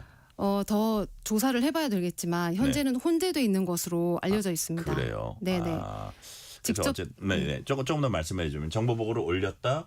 근데 그거를 보고 이거 뭐냐 해가지고 우리가 그럼 일종의 이게 작전의 일종이라고 볼 수 있는 거잖아요. 어떻게 보면 작전하고는 또 다르나요? 작전은 이른바 이제 의도를 가지고 조직적으로 움직이는 어떤 그런 주가 조작 세력에 대해서 우리가 작전이라는 은어를 작전은 조금 더 어떤 좀 더 조직적이고 어떤 뭐 이거보다는 조금 더 정밀하고 이런 그 개념인가요?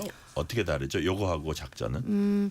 이른바 이제 작전이라고 얘기를 할 때는 주가 조작을 일컫는 경우가 많습니다. 네, 우리 자본시장법에서 보면 3대 불공정 거래라고 해서 네. 첫 번째 주가 조작, 두 번째는 미공개 정보 이용, 네. 세 번째는 사기적 부정 거래가 있는데요. 방금 앵커님께서 말씀하신 작전은 이제 주가 조작에 해당하는 걸로 보이고요. 네네. 그다음에 이번에 한경 기자들이 했던 선행 매매는 3대 부정거래 가운데서 사기적 부정거래에 해당합니다. 사기적 부정거래라는 거는 이제 네. 각종 이제 미공개 정보들을 이용을 해서 그걸 전달받은 사람들 등이 그걸 주식 매매에 이용하는 어떤 그런 행위, 정보의 우위, 정보의 비대칭성에 의해서 생기는 어떤 네. 그런 이점들을 자신의 사익을 챙기는데 활용을 한 것이죠, 기자들이. 네. 주가 조작하고는 좀 약간 의미가 조금 다르군요. 네네, 예. 다릅니다. 사기적 부정 거래에 해당하는 거였다. 그래서 네네. 어쨌든 우리 보도 정보 같은데 KBS 출신 보도 정보 같은 그 창에다가 그 정보를 취득한 사람이 올렸더니 그거를 보고 뛰어든 사람도 있고 올린 사람 중에 또 같이 하는 사람도 있고 현재로서는 그런 것 같은 거예요. 좀 더 엄밀하게 보자면은 네. 또 자본시장법에 시장 교란 행위라는 게 있거든요. 네네. 이게 어떤 거냐면 예를 들어서 삼성이라고 한다면 삼성의 임원을 송수진 기자가 취재를 해서 네. 취재 과정에서 미공개 정보 아직 시장에 공시되지 않은 미공개 정보를 들을 수 있지 않습니까? 네네. 그러면 송수진 기자는 요 내용을 정리를 해서 회사 보도 정보에 올릴 겁니다. 네네. 그러면 그 내용을 본 어떤 다른 누군가 예를 들어서 저희 부서의 팀장이나 부장은 저로부터 미공개 정보를 전달받은 사람이 되거든요. 네네. 또 예를 들어서 그 부장이나 팀장이 다른 사람에게 전달하면 또 다른 전달받은 사람들이 생기겠죠. 네네. 이렇게 2차 전달받은 사람, 3차 전달받은 사람에게는 적용할 수 있는 혐의가 바로 시장 교란 혐의거든요. 네네. 네. 제가 처음에 이제 미공개 정보를 이용해서 주식을 매매를 했다면 저는 선행 매매를 한 셈이고요. 네. 만약에 제가 또 다른 이 미공개 정보를 또 누군가에게 전달을 해서 그분이 주식 매매 이용하면 저로부터 전달받은 이분에게는 시장 교란 혐의가 적용될 수 있거든요. 그러니까 근절단이 좀 더 조사를 해봐야겠지만 이렇게 보는 것 같습니다. 예를 들어서 후배가 우리 보도정보 시스템에 올린 또 각종 미공개 정보를 누군가가 본 거죠. 네. 선배가 봤을 수도 있고 후배가 봤을 수도 있고 한경에 누군가가 본 겁니다. 그러면 그 누군가를 2차 정보 전달을 받은 사람으로 볼 수 있을 것 같아요. 좀 더 조사가 필요한 부분이긴 합니다. 이럴 경우에는 그 5명의 기자들 중에 몇 명이 그렇게 해서 주식을 매매했는지는 모르겠으나 만약에 그것이 사실이라면 시장 교란 혐의가 적용될 수 있는 거죠. 네. 예를 들어서 이건 좀 제가 웃긴 질문입니다만 어떤 A라는 주식이 있어요. 요 주식 사 볼까? 생각하던 차에 보도 정보에서 그걸 봤단 말이에요. 지금 이제 확신이 생겼어요. 자, 샀습니다. 그러면 그게 미공개 정보라는 이유로 그게 처벌 대상이 되는 건가요? 그런 부분들이 좀 약간 그 헷갈릴 수도 있을 것 같은데. 굉장히 다양한 측면이 고려돼야겠지만 여기서 또 중요한 포인트는 금액 같습니다. 투자 금액이요. 네. 왜냐하면 사실 1-2천만 원 정도의 부당이득을 얻었다고 해서 금감원이나 아니면은 대응단이 이제 조사에 착수하지는 못하는 현실적인 상황이 그런 것까지 있습니다. 스크리닝하기는 쉽지 않을 거예요. 그죠? 네, 그 금액을. 스크리닝하기도 쉽지 않고요. 네. 자칫 조사에 들어가는 수사에 들어가는 비용이 더 커질 수가 있거든요. 그렇게 하기보다는 집중해서 지금 조사를 하길 원하는 것 같고 그래서 아까 제가 왜 5명의 부당이득을 다 합하면 수십억대라고 그러니까. 말씀드린 것이 그러니까 사실 뭐 기자들이 그 정도 투자하기가 이거는 사실 뭐 기자들을 폄하하는 건 아니지만 좀 이례적이잖아요. 이례적이죠. 예. 그래서 조사에 나선 것 같습니다. 예. 그래요. 좀 비슷한 질문이긴 하지만 이런 식으로 한번 제가 여쭤볼게요. 우리 기자들이 이렇게 기사 쓰다 보면 정보를 먼저 취득하려고 그러고 뭔가 남들보다 앞서가는 기사는 미공개된 정보일 경우가 있단 말이에요. 꼭 이제 주식이 아니더라도. 그래서 예를 들어서 아까 송 기자가 기업도 이제 취재를 한다 그랬는데 기업이 이런 계약을 좀 중요한 계약을 맺을 거다 이런 정보를 이제 가질 수도 있는 거고 아주 인수합병을 좀 큰 거를 한다. 이게 상당히 호재가 될 수 있는 것들. 자, 그런 내용일 수도 있고 뭐 기업이 또 숨기고 싶어하는 내용도 있고 여러 가지 접하잖아요, 기자들이. 그렇다면 미리 알고 기사를 쓰는 것까지는 예를 들어서 우리가 이거 정말 기사 가치가 있다 그러면 어떤 그런 것들을 기사를 쓰고 데스크도 이거는 우리 그 언론기관에서 나가야 돼 그러고 이것까지는 문제가 없는 거 아니에요. 근데 이로써 시장을 교란하거나 자신의 사익을 상당히 취하거나 하면 그래서 문제가 된다는 거죠. 맞습니다. 예. 네. 자, 그런데 어쨌든 이번 한국경제 기자들의 경우에는 그런 그 시장 교란 플러스 이 정보를 활용해서 사익을 취한 이런 것이 해당됐기 때문에 지금 혐의를 받고 있고 조사 대상이 됐다. 네, 맞습니다. 네네. 그리고 금액도 큰 것으로 추정되고요. 그래요. 억 단위 이상. 네. 그래서 아까 아주 중요한 포인트를 말씀해 주셨는데 보통 사람들이 나 이 얘기 들었는데 그래 뭐 틀릴 수도 있지만 뭐 이렇게 했던 사람하고 이거를 확신하고 뭐 상당한 금액을 한 거하고는 분명히 구분할 수 있다. 네네. 그렇게 보시는 거네요. 네. 네. 이런 질문을 또 드릴게요. 호재성 기사 쓰기 전에 미리 주식 사놓고 기사 쓴 데 오르면 판다. 뭐 이런 건데, 이거를 자기네 어떤 신문을 만약에 뭐 어떤 뭐 방송에서 나갔다면 전파를 이거 사유화한 거냐 이런 얘기가 나올 수 있듯이. 신문 지면을 사유화했나 이런 생각도 이제 들 수 있잖아요. 그래서 그렇다면 이런 걸 막기 위한 내부 통제 시스템이 작동하기는 뭐 현실적으로는 좀 어려운 건가요? 그 부분은 어떻게 보세요? 그래서 사실 그 한국경제가 네. 어제 그 보도 지침, 취재 지침을 마련한 게 있더라고요. 아, 그래요? 네네, 요 내용을 저희가 좀 참고해 볼 수 있을 것 같은데요. 한국경제가 굉장히 특단의 어떤 조치를 네. 어제 발표를 했습니다. 어떤 내용이냐면요. 모든 취재 기자의 주식을 주식 매매를 금지한다. 다만 이제 6개월 이상 장기 투자는 제외한다. 가상자산을 담당하는 기자의 경우는 코인 관련 주식을 매매할 수 없다. 이런 지침을 내놨거든요. 그래요. 예. 그래서 내부적으로 반발이 있었을 것임에도 불구하고 굉장히 특단의 조치를 내놓은 거잖아요. 네네. 이런 자체적인 어떤 자정 노력들이 한경 안에서는 시작이 되는 것 같은데 네. 이게 문제는 이게 전체 언론계로 좀 퍼질 필요가 있는데요. 사실 작년부터 제가 기자 선행매매 사건을 취재를 해오면서 연루된 언론사가 어느 곳인지를 개략적으로는 제가 알고 있습니다. 네네. 그런데 그 언론사에서 어떤 이런 한경 수준의 매뉴얼을 지금 만들기 위해서 노력을 하고 있다 네. 정도의 소식이라도 들은 적은 사실 아직은 없거든요. 네, 이런 한경의 노력들이 좀 전체 언론사로 퍼져나가야 하는 것 아닌가 하는 생각이 또 들기도 했습니다. 그래요. 그 자정 노력이 뭐 경제신문이면 경제신문 또 일반 뭐 방송사면 방송사 이렇게 퍼져나가면 좋겠다는 말씀을 하신 거고. 자, 요번 보도하기 전에 압수수색 보도죠. 이거는 이제 어떻게 보면 후속 보도라는 얘기를 제가 들었거든요. 그래서 이미 지난해 송 기자가 선행매매에서 부당 이득 취한 정황 이 부분을 또 단독 보도했던 게 결국 이 건입니까? 요건하고는 좀 다른데요. 다른 거예요? 그건 네. 뭐예요? 이번 보도는 주가 조작 근절 합동 대응단의 어떤 조사 내용을 제가 보도한 내용이고요. 네. 작년에 처음으로 기자 선행매매 관련된 사건을 다룬 거는 금융감독원의 특사경 조직이 있습니다. 네네. 남부지검으로부터 지휘를 받아서 관련된 내용들을 수사하는 그 기관이 있는데요. 네. 여기에서 기자 선행매매 사건을 포착을 하고 수사를 계속 해오던 상황이었습니다. 그래서 최초 보도가 7월쯤에 시작이 됐고요.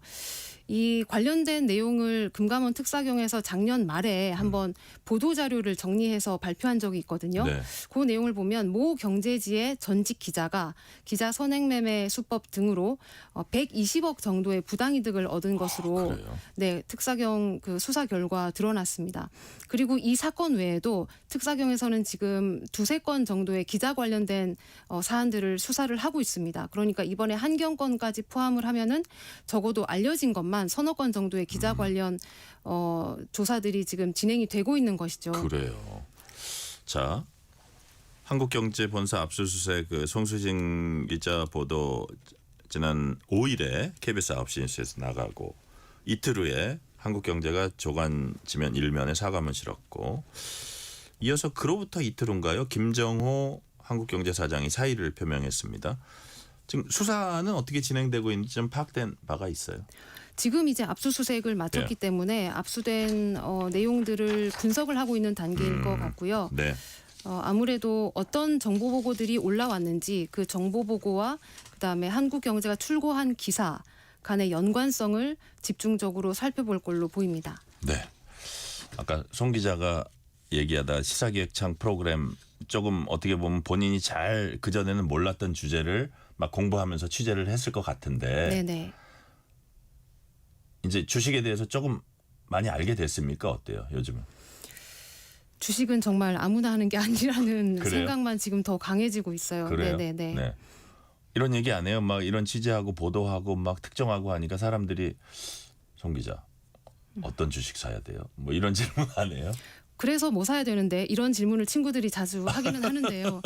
제가 그걸 알면 사실 기자를 하고 있지 않을 겁니다. 그리고 사실 기자들이 취재를 하면서 얻게 되는 정보가 있는 것도 사실이어서 네. 적어도 제가 이 경제산업부에서 금융 담당 기자로 일을 할 동안은 주식 매매는 좀 접어두려고 하고 있습니다. 그래요. 자, 그래서 제가 한번 이런 질문을 드리면 2,500선 있던 코스피가 이제 2배 넘게 뛰었고 코스닥도 1,000포인트 넘었습니다. 젊은 층 가운데 비투하는 분도 늘었다고 하고 뭐 리딩방 많이 생겨나고 있습니다. 이런 현상은 어떻게 평가하세요? 사실 그 자본시장이 활성화되는 것은 네. 바람직한 현상 같습니다. 그렇지만 한 가지 또 명심을 해야 되는 거는 우리가 이제 그 주식 매매를 할 때 보면 늘 이성과 감성이 싸우는 것 같거든요. 네.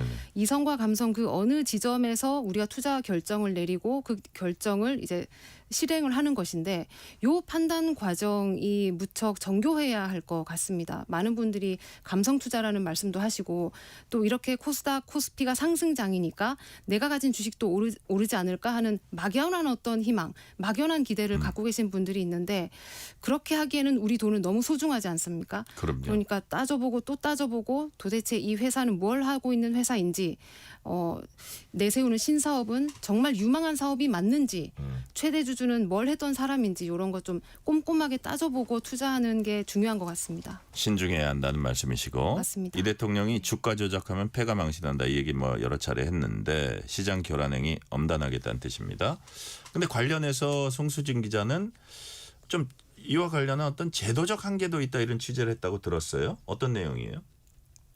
제도적 한계가 있다는 것은 네. 그러니까 이런 것 같습니다. 그러니까 주가 조작 근절 합동 대응단이 출범한 데서 알 수 있듯이 네. 자본시장의 각종 불공정 거래 행위들이 무척 많이 발생을 함에도 불구하고 이게 정의가 바로 세워질 때까지는 너무 긴 시간들이 걸리는 거죠. 네. 그래서 이 긴 시간을 어떻게 하면 단축할 수 있을까 문제가 나서는데 주가 조작 근절 합동 대응단은 한시적인 조직이거든요. 언젠가는 없어질 수 있는 조직이라는 네네. 뜻이죠. 그래서 합동 대응단과 같은 어떤 조직을 좀 상설화 할 수 있어야 할 것 같고요. 그다음에 미국의 SEC라는 조직이 있습니다. 증권거래위원회인데요. 네네. 이곳이 굉장히 그 주가 조작 혹은 미공개 정보 이용에 대해서 엄단하는 조직으로 아주 이름이 높거든요. 네. 가장 자본주의가 발전한 곳이 미국 아닙니까? 그 미국의 자본주의를 수호하는 곳이라고 할 수 있는데 이곳의 여러 가지 앞선 제도들을 우리가 좀 적극적으로 발굴해서 이식해올 필요가 있는 것 같습니다. 가령 예를 들어서 포상금 같은 경우도요. 네.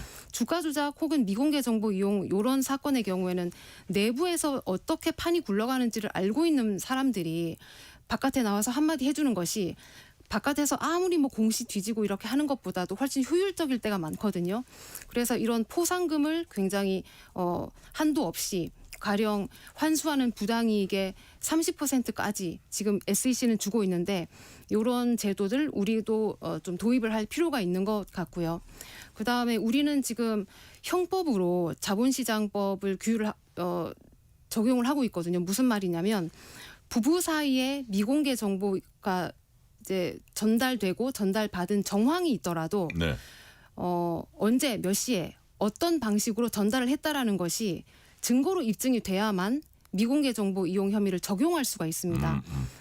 최근에 LG 그 맞사위로 알려진 윤관 씨와 네. 그다음에 구현경 씨가 미공개 정보 이용 사건으로 1심 재판을 받았거든요. 네. 거기에서 어떻게 나왔냐면 무죄가 나왔습니다. 그런데 검찰 수사 결과는 윤관 씨가 투자 정보를 부인인 구현경 씨에게 전달했다는 것이었거든요. 재판부는 어떻게 봤냐면 전달을 한 구체적인 증거가 없다는 거였어요. 그런데 사실 어떻게 생각해 보면 부부 사이에 모든 대화가 기록으로 남지는 않지 않습니까? 네네. 이런 한계들이 분명히 우리 자본시장법 그리고 형법상에 존재를 하는 것 같거든요. 이 내용들을 미국은 어떻게 풀고 있냐면 일단 민사로 시작합니다. 네. 민사로 시작하기 때문에 직접적으로 돈, 부당이득을 거둔 것만큼 환수하는 게 먼저가 되는 거죠. 네네. 돈 문제를 먼저 어떻게 얘기를 해야 할까요? 돈 문제를 먼저 네. 뭐 규명해내고 네네네. 그래서 뭐 환수도 해내고 네. 예. 민사는 사실 형법에서는 누군가를 인신을 구속을 해야 되기 때문에 매우 엄격하게 모든 증거들이 입증이 돼야 되거든요. 네네.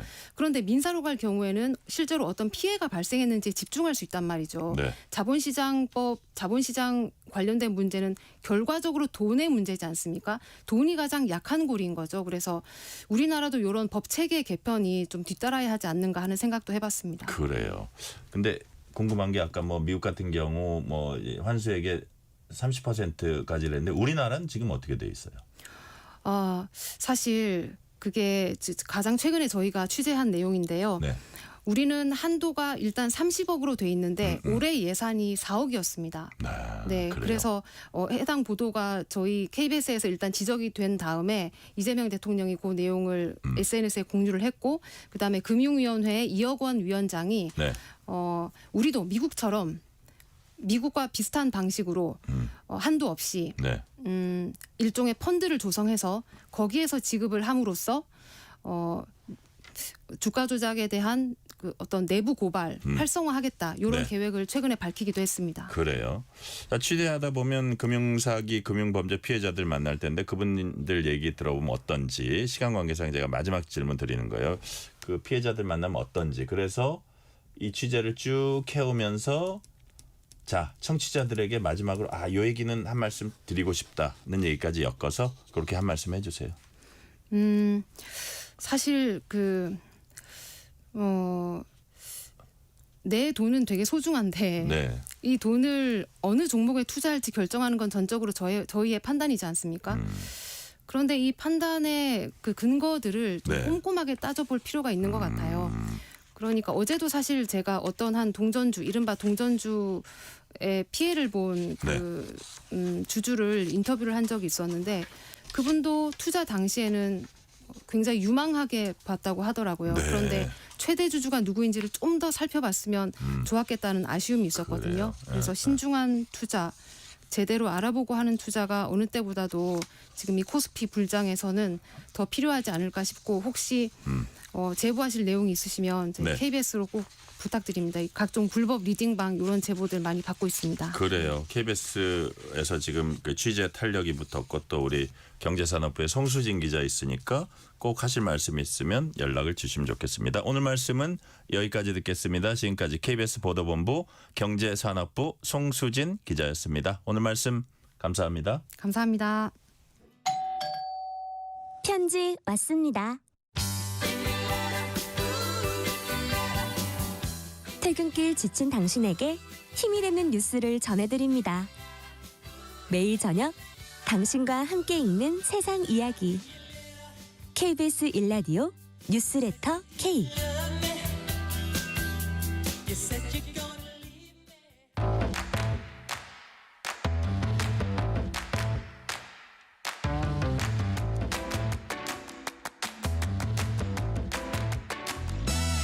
오늘 가장 뜨거운 뉴스, 화제 소식 쏙쏙 골라서 전해드립니다. 뉴스레터 브리핑. 오늘은 연합인포맥스 윤슬기 기자 나오셨습니다. 윤슬기 기자님 어서 오세요. 네, 안녕하세요. 제당 3사가 4년 넘게 설탕값 담합을 했다고 공정위가 밝혔습니다. 과징금 4천억 원 넘는 금액 부과했고요. 한마디로 서로 짜고 가격을 올렸다는 거죠? 네, 맞습니다. 이번 사건은 국내 설탕 시장을 사실상 나눠 갖고 있는데요. 이 3개 제당사가 네. 가격을 서로 짜고 움직였다라는 게 핵심입니다. 대상은 말씀하신 대로 CJ제일제당, 삼양사, 대한제당 이렇게 세 곳인데요. 공정위 판단에 따르면 이 회사들은 2021년 2월부터 작년 4월까지 4년 동안 설탕 판매 가격의 인상폭, 인하폭, 적용 시점까지 서로 맞췄습니다. 그러니까 가격 올릴 땐 다 같이 올리고 내릴 땐 늦게 내리고 덜 내리는 식으로 보조를 맞췄다라는 건데요. 과징금 규모도 4,083억 원입니다. 담합 기준으로는 역대 두 번째로 큰 규모고요. 네. CJ제일제당이 1,500억 원, 삼양사가 1,300억 원, 대한제당이 1,270억 원 수준입니다. 네. 그냥 비슷한 시기에 가격 조정했다 요 정도 수준이 아니고요. 구체적으로 이렇게 공조했다, 공모했다 이렇게 볼 수 있는 건데 좀 더 구체적으로 어떤 방식으로 이게 담합이 이루어졌다는 겁니까? 네, 담합 구조가 꽤 촘촘한데요. 네. 대표급, 본부장급, 영업임원, 영업팀장까지 직급별로 따로 접촉을 하고요. 가격 전략을 나눠 맞췄다라고 돼 있습니다. 가격 인상 국면에서는 원재료인 원당 가격이 올랐다는 이유로, 그리고 인상 시기와 인상 폭을 사전에 합의를 했고요. 네. 거래처가 가격 인상을 버티면 각 회사가 따로 움직이지 않고 함께 압박하는 방식을 썼다라고 봤습니다. 반대로 원당 가격이 내려갈 때는 소비자 가격에 바로 반영하지 않은 건데요. 인하 폭을 실제 하락분보다 작게 잡고 적용 시점도 늦추는 데 합의했다는 겁니다. 그 증거로 메신저 대화, 내부 보고서, 이메일도 확보가 됐고요. 뭐 어느 회사가 결심한 것 같다, 혹은 어느 회사 제안 사항이다라는 메모도 나왔다라고 합니다. 네, 설탕은 웬만한 식품 원가에 뭐 반영이 된다고 봐야 할 텐데 그렇다면 이번 담합이 시장과 소비자에게는 어떤 의미, 어떤 영향이 있었다고 보십니까? 네, 말씀하신 대로 이 설탕이 사실 안 들어가는 음식이 없을 정도로 기초 원재료잖아요. 네네. 그래서 설탕값이 인위적으로 높게 유지되면 식품 물가 전반에 연쇄적으로 영향을 줍니다. 그래서 소비자 입장에선 직접 설탕을 안 사더라도 가공식품 가격으로 부담이 전가될 수가 있는데 그래서 이 시장을 진입장벽이 높은 구조다라고 공정위도 본 겁니다. 경쟁이 약한 구조에서 상위 업체들까지 가격을 맞췄다는 점을 중하게 본 건데요. 그래서 이 공정위는 3년 동안 가격 변경 내역을 1년에 2번씩 공정위에 보고하라는 명령도 내렸고요. 네. 지속 감시 대상이 된 것으로 보입니다. 형사 쪽도 조금 갈렸는데 CJ제일제당과 삼양사는 같은 혐의로 이미 기소가 된 상태고 네. 대한제당은 먼저 자진 신고한 것으로 인정이 되면서 리니언시 제도에 따라 기소가 면제된 상태입니다. 네, 리니언시 제도 기소 면제됐다. 자, 정부가 다주택자에 대한 양도소득세 중과를 다시 적용하기로 했습니다. 몇 년째 유예되던 조치가 재시행된다고 봐야 되겠죠? 네, 맞습니다. 이번 조치는 집을 여러 채 가진 사람이 집을 팔 때 물리는 양도세를 다시 무겁게 적용하겠다라는 건데요.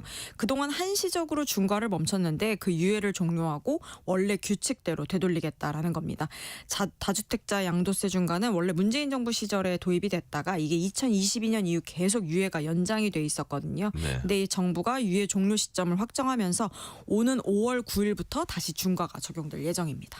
네, 보완책은 임차인 보호하기 위한 차원의 성격입니다. 다주택자와 세입자 입장에선 그렇다면 어떤 게 달라지는 겁니까? 네, 이번 조치는 지역과 계약 시점에 따라 적용이 조금 다른데요. 정부는 조정 대상 지역을 기존 지역과 신규 지정 지역으로 나눠서 유예 기간을 좀 다르게 줬습니다.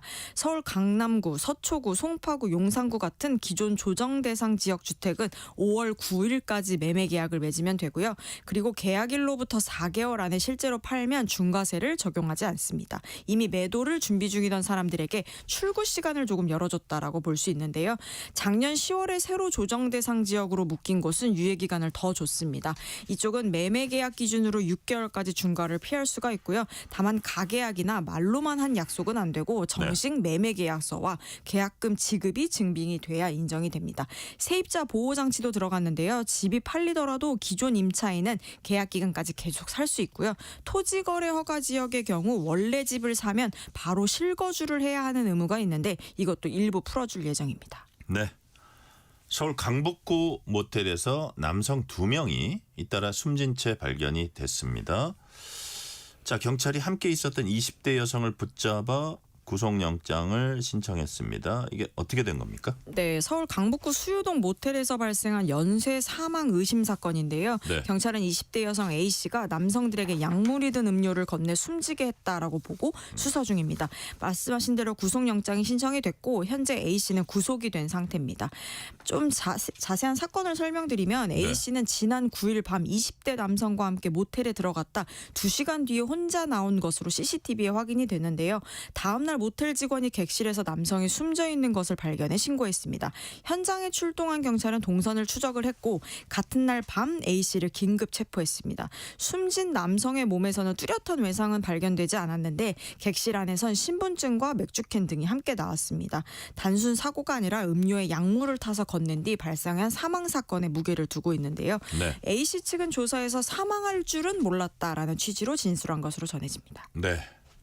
자, 근데 이 여성 지금 이제 자세히 설명해 주신 거는 한 건에 대해서 자세히 설명해 맞습니다. 주셨는데 아까 네네. 잠시 말씀하셨듯이 이 여성이 다른 남성을 또 숨지게 했을 가능성이 있는 거고 또 다른 한 케이스는 숨지진 않았지만 비슷한 약물을 또 투여했다. 막 이런 것들이 얽혀 있어요. 그건 어떻게 무슨 얘기예요? 그건? 네, 맞습니다. 경찰은 이번 사건을 단일 사건이 아니라 연속된 범행 가능성으로 보고 있는데 네. 이게 지난달 말 강북구의 다른 모텔에서 발생한 남성 변사 사건도 이 같은 피해자 A씨와 관련이 있다라고 의심하고 있는 겁니다. 그 사건 피해자 신체에서도 마약류 성분이 검출됐다라는 국립과학수사연구원 구두 소견이 이미 나온 상태인데요. 약물과 사망 사이 연결고리가 일부 확인된 상태입니다. 네. 또 지난해 12월에 발생했던 상해 사건도 다시 들여다보고 있는데 당시 피해자는 A씨가 준 음료를 마신 후 정신을 잃었다라고 최근 경찰에 신고했고 이 시간차를 두고 좀 비슷한 패턴의 진술이 나오면서 경찰은 객실에서 나온 맥주캔과 음료 용기 등 전부를 국과수에 감정을 맡긴 상태입니다. 네. 자, 경찰은 사이코패스 진단도 검토하고 있다고 합니다. 앞으로 수사에서 어떤 부분을 중점적으로 확인해야 합니까? 네, 수사의 핵심은 일단 세 가지인데요. 정확한 사인이 먼저 우선 고려될 것 같습니다. 약물 종류, 투여 방식, 치사량 여부가 과학적으로 좀 확인이 돼야 되고요. 네. 두 번째는 고의성과 예측 가능성인데 약물을 넣은 사실을 알았는지 위험성을 인지했는지가 상해치사와 더 무거운 혐의를 가르는 기준이 될 것으로 보입니다. 마지막으로 반복성과 계획성인데요. 비슷한 패턴이 여러 번 이어졌다면 우발이 아니라 계획 범행으로 판단될 수가 있기 때문에 경찰은 사이코패스 진단 검사를 검토하는 것도 이 때문인 것으로 보입니다. 네, 설 연휴에 갑자기 아프면은 어디로 가야 할지 막막해질 수도 있습니다. 정부가 연휴 기간 진료 체계 운영한다고 합니다. 어떻게 이용하면 됩니까? 네, 연휴 기간에도 하루 평균 약 9,600곳 정도의 병원과 약국이 문을 여는데요. 네. 응급의료기관 416곳은 평소처럼 24시간 운영을 하고요. 확인 방법도 좀 다양합니다. 응급의료 포털, 응급 의료 정보 제공 앱, 그리고 129 콜센터, 119, 지자체 120 콜센터에서 바로 조회가 되고요. 재난 문자와 지자체 홈페이지로도 안내가 가능합니다. 네. 요즘은 앱으로도 응급치료 받을 수 있을지 그 여부 어디서 내가 응급치료 받을 수 있나 어떤 그 과목을 받을 수 있나 알 수 있다고 하는데 이른바 응급똑똑 앱은 어떻게 쓰는 겁니까? 네, 이 앱은 증상 기반의 길잡이다 이렇게 보시면 될 것 같은데요. 그래요. 본인이 느끼는 증상을 입력하면 응급실로 바로 가야 되는지 혹은 동네 병원을 먼저 가도 되는지 그 방향을 잡아주기 때문입니다. 네. 증상이 위험 신호에 해당하면 응급실 방문을 권고하는데요. 위험 신호가 당연히 낮으면 가까운 병원부터 가라고 안내하고 있습니다. 여기에 간단한 자가 응급처치 정보도 같이 제공하고 있는데요. 현재 위치 기준으로 문연 병원, 응급실, 달빛 어린이 병원까지도 지도 형태로 보여줄 수 있어서 진료 과목과 운영 여부도 같이 확인하실 수 있을 것으로 보입니다. 네, 오늘 말씀은 여기까지 듣겠습니다. 지금까지 연합인포맥스 윤슬기 기자였습니다. 오늘 말씀 감사합니다. 고맙습니다.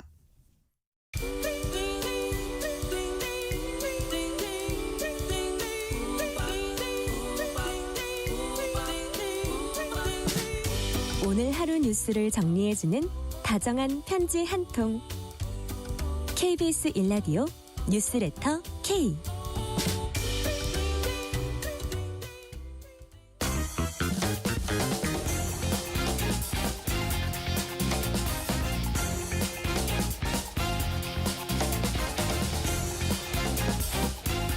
한 주의 스포츠 소식 전해드립니다. 스포츠는 완수. 이번 주 스포츠 뉴스 KBS 김한수 기자와 완수 해보겠습니다. 김한수 기자 어서 오세요. 네, 안녕하세요. 지금 이탈리아 밀라노 코르티나에서 펼쳐지고 있는 동계올림픽 얘기부터 해보겠습니다. 스노보드 새로운 전략 종목으로 부상했는데요. 맏형 김상겸이 은메달 따냈습니다. 간절함이 빚어낸 결과다 이렇게 볼 수 있죠. 그럼요. 사실 만으로 37, 우리 나이로 그러니까요. 흔히 39. 브록을 바라보는 나이까지 네. 계속 운동을 했었는데 그 지난주에 사실 빙상은 쇼트트랙, 설상은 스노보드하고 들어가서 전망을 해놓고 들어가서 상당히 내심 가슴을 조인 건 사실인데 네. 김상겸 선수가 확실하게 풀어줬고 이제 유승훈 선수가 받아줬네요. 사실 우리 올림픽 메달 흔히 신의 선택이고 하늘이 점지해야 딸 수 있다고 했는데 네. 아까 말씀하신 것처럼 정말 그 간절함의 승리인 것 같습니다. 맏형 김상겸 선수는 사실 소치 때부터 올림픽에 나갔어요. 소치, 평창, 베이징에 나갔는데 사실 빛을 보지 못했거든요. 그러는 사이에 배추머리 이상호 선수가 은메달을 차지했었고 그래서 사실 모든 관심이 이상호 선수에게 쏠린 게 사실이었습니다. 네네. 그런데 이번 대회에서 세계 챔피언 오스트리아 카를 선수를 탁 0.19초 차로 제치고 우승을 했어요. 네. 그 순간에 정말 짜릿했고 본인도 생각 안 했겠지만 400번째 메달도 땄고 그 그 이후에 이제 알려진 소식들을 저도 접하면서 굉장히 이제 막 가슴이 뭉클했습니다. 한 달에 2주 정도 훈련을 해야 했고 네. 나머지 기간 동안에는 가서 일용직을 포함해서 아르바이트를 해야 돼서 그랬군요. 예, 전지훈련비를 벌어야 됐고 장비를 마련해야 했었다 이런 얘기를 들었고요.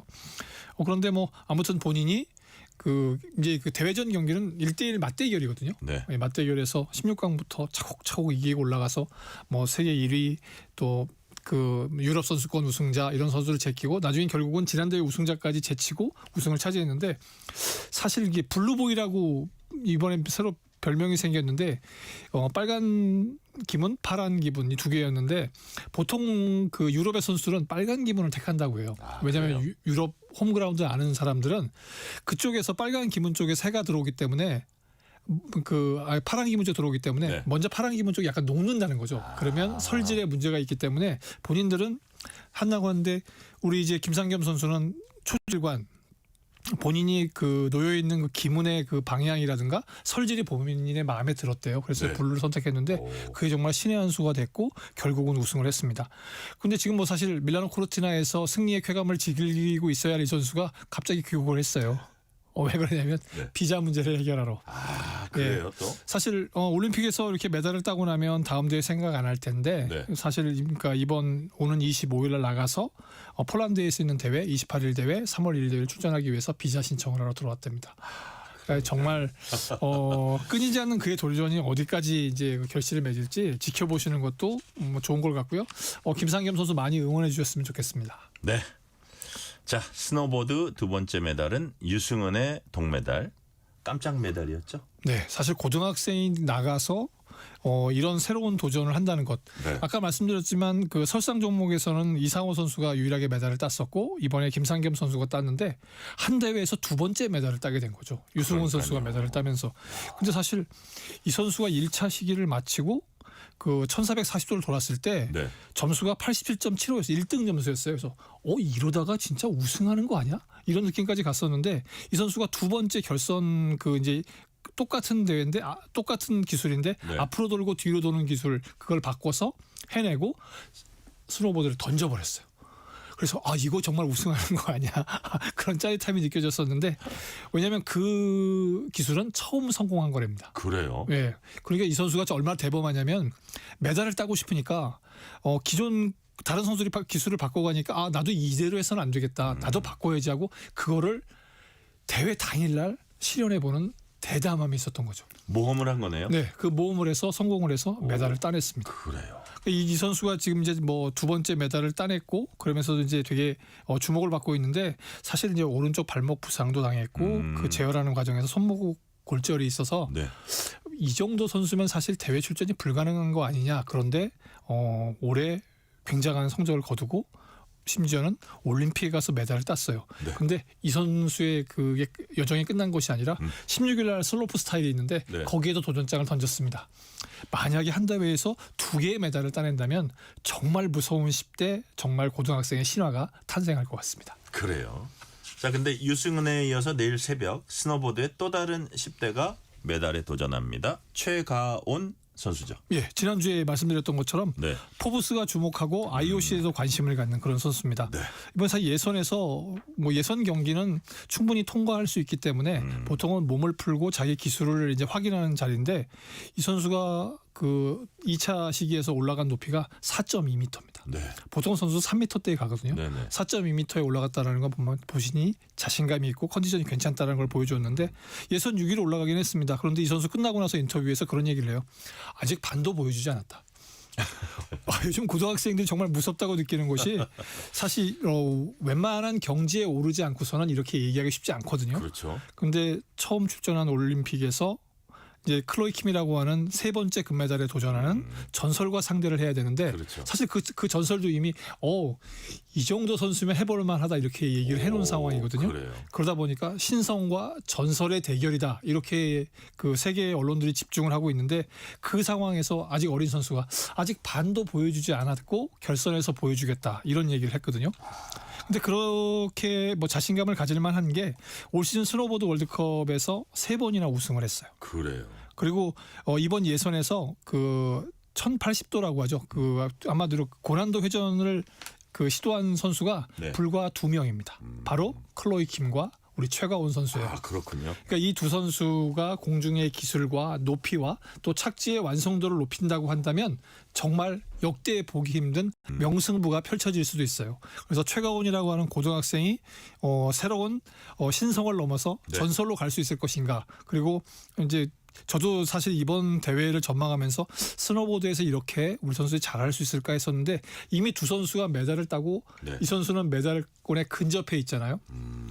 제대로 한번 보여준다고 한다면 아직 나머지 반이 뭔가 굉장히 궁금하게 하는 선수이기 때문에 지켜보시면서 응원해 주시고 또 그 뭐랄까요 담대함, 그 무서운 10대들의 그 저력을 한번 응원해 주시면 일 한번 내지 않을까 싶습니다. 그래요. 자, 최가온 선수 라이징 스타에서 레전드로 갈 수 있는 그 길목에 있습니다. 자, 잘 지켜봐 주시면 좋겠고요. 남자 피겨의 차준환 숏 프로그램에서 전체 6위 기록했습니다. 시즌 최고 점수긴 한데 본인은 만족하진 않고 있죠. 네, 사실 끝나고 났을 때 네. 본인은 우리가 이제 뭐 클린 연기라고 하는데 네. 원하는 대로 다 했다. 그런 느낌이었어요. 그리고 점수도 92.72점이 딱 나오는 순간에 올해 이 선수의 점수가 91.60이 최고였거든요. 네. 그러니까 1점 가량 더 나왔는데 그런데 본인의 표정이 우리가 흔히 이제 그 경기를 끝나고 바라보는 그 키스 앤 크라이 존에서 네. 영 밝지 않았다는 거죠. 그래서 이제 기자들이 끝나자마자 대체 뭐냐 이렇게 물어보니까 점수가 예상보다는 조금 낮게 나왔다. 낮게 나왔고 근데 한편으로는 할 수 있는 걸 다 했기 때문에 점수는 크게 중요하지 않고 나머지 프리스타일 경기에서 뭔가를 보여주겠다 이렇게 얘기를 했는데 그래서 이제 또 저희 또 기자들이라든가 관계자들이 그러고 나면 다 또 분석하잖아요. 그렇죠. 대체 왜 이렇게 안 된 거야. 예. 근데 마지막 점프인 그 트리플 악셀에서 약간 회전 각도가 모자랐어요. 거기서 점수를 못 받았군요. 그래서 쿼터 랜딩이라고 해서 약간 좀 부족한 회전수 부족이라고 하는데 네. 그래서 기술 점수가 약간 0.69점이 감점이 됐고요. 시콘 스텝이라고 해서 본인은 완벽한 연기를 펼쳐서 이 정도면 레벨 4라고 생각을 했었는데 심판 판정은 레벨 3였습니다. 네. 그러면 그 과연 차준환 선수에게만 우리 심판들이 좀 각박했느냐? 그런 건 아닌 것 같아요. 이번에 보면 올림픽이다 보니까 네. 심판들이 아주 민감하고 정말 꼼꼼하게 그 점수를 준다는 게 느껴질 정도였어요. 네. 그래서 사실 1위한 그 말리님 같은 선수는 저런 번 110점 넘는 거 아니야? 근데 108.16점 받았거든요. 네. 그런 걸 보면 굉장히 뭐랄까 아주 치밀하게 계산을 하고 있고 한편으로는 공정하게 하려고 노력하고 있는데 1위 말리니 선수하고 조금 점수차가 있기는 한데 3위 그 프랑스 선수하고는 10점 이내에 거기 때문에 기술을 좋은 거 하나 완벽하게 성공해주면 심판들의 시선을 잡고 그러면 또 성적이 올라갈 수 있지 않을까 싶은데 사실 차준환 선수가 지난 베이징 때 5위였거든요. 네. 역대 최고의 성적입니다. 네네. 4위만 해도 좋고 이왕이면 3위에 걸쳐주기를 많은 팬들이 바라고 있을 텐데요. 네. 지켜보시죠. 14일입니다. 그래서 이 선수가 그 온라인은 24명 중에 과연 몇 등 안에 들 수 있는지 지금으로서는 일단 톱 10은 다 들어있는 거고 네. 톱 5 안에 진입하느냐 아니면 그보다 더 올라가느냐 본인의 각오와 또 본인의 그 평정심이 있겠지만 한편으로는 팬들의 응원 굉장히 중요한 것 같습니다. 네. 자, 전통의 효자 종목 쇼트트랙 혼성계주 아쉬움 딛고 내일부터는 새벽부터죠. 네. 개인전 메달 사냥에 나서요. 네. 사실 혼성 계주 보시고 뭐랄까 분노 게이지가 올라가신 분들이 굉장히 많았습니다. 사실 미국 선수 스토더드 선수도 그렇게 유명하진 않지만 네. 그래도 그렇게 큰 실수를 하는 선수는 아니었는데 어떻게 3번을 넘어질 수 있어요? 그러니까요. 넘어져서 하필이면 김길리가. 그러니까요. 예, 우리 이제 그 람보르기니라고 해서 굉장히 이번에 주목받는 선수인데 그 선수가 부딪혀서 우리가 이제 그 A파이널 진출에 실패했고 사실 혼성계주에서 메달을 따주고 시작했다면 기분 좋게 시작할 수 있었는데 네. 거기서 놓친 점이 굉장히 아쉬워요. 근데 한편으로 이제 부상 걱정을 굉장히 했는데 네. 부상 당하는 순간부터 김길리 선수를 바라보면서 느낀 건 저 정도 정신력은 가져야 역시 올림픽 무대를 가는구나 그런 생각이 들었어요. 넘어져서 펜스에 부딪히고 미끄러지는 와중에 그 다음 최민정 선수에게 터치하려고 달려가는 그 모습 네. 그리고 또 훈련장에 나타나서는 오늘 평소같이 훈련을 했어요. 어제 훈련을 했는데 보통은 이제 부상을 걱정하니까 부상 상태 어떠냐 몸 상태 어떠냐 이렇게 물어보게 되는데 너무나 태연하게 너무 멀쩡해서 나도 놀랬다 이래 버리니까 물론 이제 본인이 긴장 긴장해서 아직 그것들이 발현되지 않은 걸 수 있는데 네. 이 정도 긴장하고 정신력을 이렇게 뭉쳐 있다고 한다면 어느 정도 고비는 넘지 않을까. 그래서 내일 새벽부터 시작하는 이제 500m 여자 같은 경우는 500m 준준 결승부터 시작을 하게 되거든요. 준준 결승, 준결승 넘어서 네. 결승까지 가서 또 하나의 스토리를 만드는 그래서 혼성계주에서 그렇게 부딪히고 넘어졌어도 다시 일어나는 김기리 선수를 보여주면 좋겠고 네. 사실 3명이 출전했는데 최민정 선수나 이소연 선수도 사실 언제 누가 메달을 딸지 모르는 네. 그 비장의 카드들이거든요. 여자 선수도 그렇고 남자 선수도 임종원, 황대현, 신동민 선수가 남자 1000m에서 모두 준준결승에 진출해 있습니다.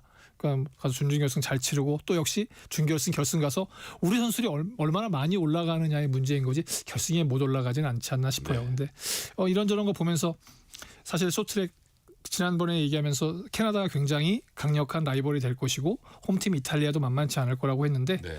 혼성계주에서는 이탈리아가 금메달, 역시 캐나다가 은메달을 가지고 가서 전체적으로 보게 되면 역시 강한 사람들이 강한 모습을 보여주는 그런 무대가 아닌가 싶어요. 근데 아직 우리가 강한 대한민국 슈트트랙을 보여주지 못했기 때문에 개인전부터는 보여준다고 한다면 아직 메달이 8개나 남았습니다. 그렇군요. 네. 어우, 8개나요. 자, 동계올림픽 얘기는 오늘은 여기까지 해보고요. 탁구 얘기입니다. 삐약이 신유빈 선수 혼합복식 임정훈과 함께 세계 랭킹 1위에 올랐어요. 네, 1위에 올랐습니다. 와, 뭐 잘한다 이렇게 싶었는데 네. 박수.